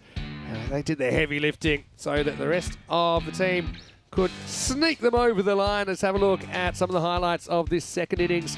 158, the chase. And there was some beautiful timing, I thought, in the power play. Something that's been missing a little bit so far from some of the opening batters. Yeah, well, we identified, didn't we, at the halfway stage that the power play was going to be key for both sides' hopes in this contest. And the reality is Ireland dominated the power play. They actually made less runs than Scotland in the first 6 overs, but they did it without losing a wicket. They put on 51 unbroken. Andrew Balbirnie and Paul Sterling. Balbirnie hit 6 fours in his knock, and Paul Sterling was a bit more aggressive with 31 off 21, including 2 big sixes and 2 fours. When he's at his best, Ireland, they look so good. That was one of the strokes of the day as he pongoed Mark Watt down the ground before being cleaned up by the Chris Greaves googly. I just wonder, was there a temptation to give Greaves a 4th? He only bowled 3, and that was really the only piece of early joy. Tucker, well, he rode his luck every which way, but he made a third T20I 50 in 4 knocks. Yeah, and I thought he was excellent too as well. Kind of shouldered that responsibility, especially after the openers went. That was a brilliant effort. You could see, I think part of this was for Sol was realising how close his teammate was, and maybe if he'd given that little kind of jump shot a bit more air, could have been out. I mean, this was fielded from the paddock, but apparently it didn't matter. It was only given as 2, but so in the end, I think there are a lot of things that could have gone either way. I think you've got to give credit to Ireland. They continue to be brave, I think, in these middle overs. Scotland, they continue to fight, searching to break those key partnerships. But Balbirnie, he brought up his 50, and he went on well, didn't he, especially after the departure of Sterling. Tucker, again, he had a couple of streaky ones behind the wicket, but also kind of showed an ability to take the game on it and take some calculated risks. Late in the piece, we saw a couple of wickets fall, and we had that long boundaryless period, didn't we, about 5 overs, and it just looked like Scotland may have a slight chance. The pilot light was on, wasn't it, to the very end? Yeah, Curtis Camper was the one who was cleaned up with the first ball duck, but then Dockrell squirted away a couple of key runs. Chris Sol, well, he was the pick of the bowlers, 3 for 28, outstanding for Scotland. And then a little bit more late drama. There was 2s. All of a sudden, a few nerves kicked in for Ireland. Tucker got to 50. He only hit 5 fours in his 38 balls, but he got good reward for the continued aggression. That was the crucial boundary off Curry in the 19th. It meant that, well, Sharif had to be perfect in the final. He did find 1 wicket thanks to the brilliance of the second subfielder that was on the field. Davidson got a run out for a moment that he will never forget. He's yet to cap internationally for the senior side. Has played for the 19s, and the winning moment, it was there, but only just for Ireland. Well, game of inches, at least. Missed by an inch. That might have been in or out by an inch. Hard to tell. Delaney is there at the crease to get his team over the line. You go back, that one boundary late in the piece for Ireland certainly at least calmed the nerves momentarily, but well done by Scotland and Sharif, even that last over to push them all the way. Never gave up, did they, Team Scotland? We'll see them the next time across the pond as they approach their World Cup campaign. 56 for Balbirnie leads the scorers and was involved in a really good opening partnership of 66 with his captain, Paul Sterling, who made 32. 55 to Tucker, rode his luck early, as you said there, Lenny, but he got the job done in the end. Not too much below them, and just 7 extras, all leg buys. So pretty clean stuff from the Scots, but not quite able to defend that 157. Yeah, the difference, Vinny, for me between the sides, I think it was 5 Scottish batters got to double figures. No one made more than 35. 2 of the Irish batters that got in, they went on to make 50s, and that really was the tail of the tape. Also a bit of a lack of penetration for Scotland. You could argue maybe they got the worst of the conditions, but they were the ones that won the toss, and that completes a clean sweep now, doesn't it? Every side that's won the toss has gone on to lose the game. Yeah, so maybe the toss jinx is alive and well here in the Netherlands. Ireland, they get home with 3 balls to spare in this one. I've got to say, I like the work of Greaves with his wrist spin. The way he came on was he's a bit of a partnership breaker, isn't he, as well as doing a bit of a holding job there in the middle. Again, I think a lot depends on the conditions that he has to bowl in. But yeah, good signs there. Balbirnie making runs. Tucker, fighting out of a tough spot to make 55. Even Sterling continues his run, I think, of looking pretty good, but not turning it into a really big score. No one able to exceed 35 in the first innings for Scotland. Was kind of a utilitarian effort there to get them up to the 157. Leask probably hit the ball better than anyone in the first innings. I think what that means for me is that Ireland are going to be a real side to watch at this World Cup. I think they should hold every hope of getting through that Group A. They'll have nothing to fear from Pakistan. A free shot at India, why not? They'll have to be at their best to make sure they get past the USA and Canada. But I think they'll be heading over there as champions of this T20I Tri-Series, and maybe rightly so. They've probably been the best of the 3 sides we've seen.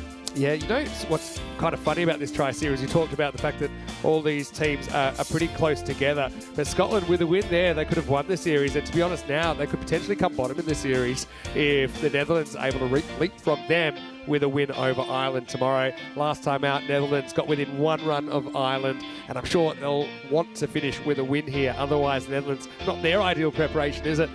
Winning the first game, if they don't win another one, it's not exactly what you want going into the World Cup, especially with some of the dramas they've had with some forced changes in their squad.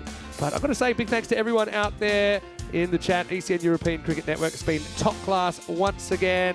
It's been great to be here with you, Lenny, and also Corey, enjoying a bit of the sunshine right now. It has turned out to be a very beautiful day here and a beautiful result for all Irish fans. Yeah, big time. And look, for me, I think it may be an indication if the weather stays like this, we could end up having a really high scoring affair to round out the series. Tom de Groot is already out there doing his work. We'll play, I suspect, on that same surface tomorrow, just out there with the ICC match referee, Phil Whittaker. It's been a great series, this. I don't think the 3 sides, the best sides in Europe, bar in England, maybe include England if you want to be a bit biased against the English. I don't think they could have had better preparation for that T20 World Cup, and I still think all 3 teams harbour real and very realistic Super 8 ambitions. Yeah, and so they should, with the kind of uptick in the professionalism that I'm seeing from these teams as well. They should have that belief that they can do anything, anywhere, anytime. And that pitch, yeah, I think the drier it gets, the better it gets for the batting. I think it was going to get a lot of sunshine this afternoon. Interesting to see how much water it holds overnight. But yeah, I'm really looking forward to that game tomorrow. A little bit about what's coming up then on the European Cricket Network, and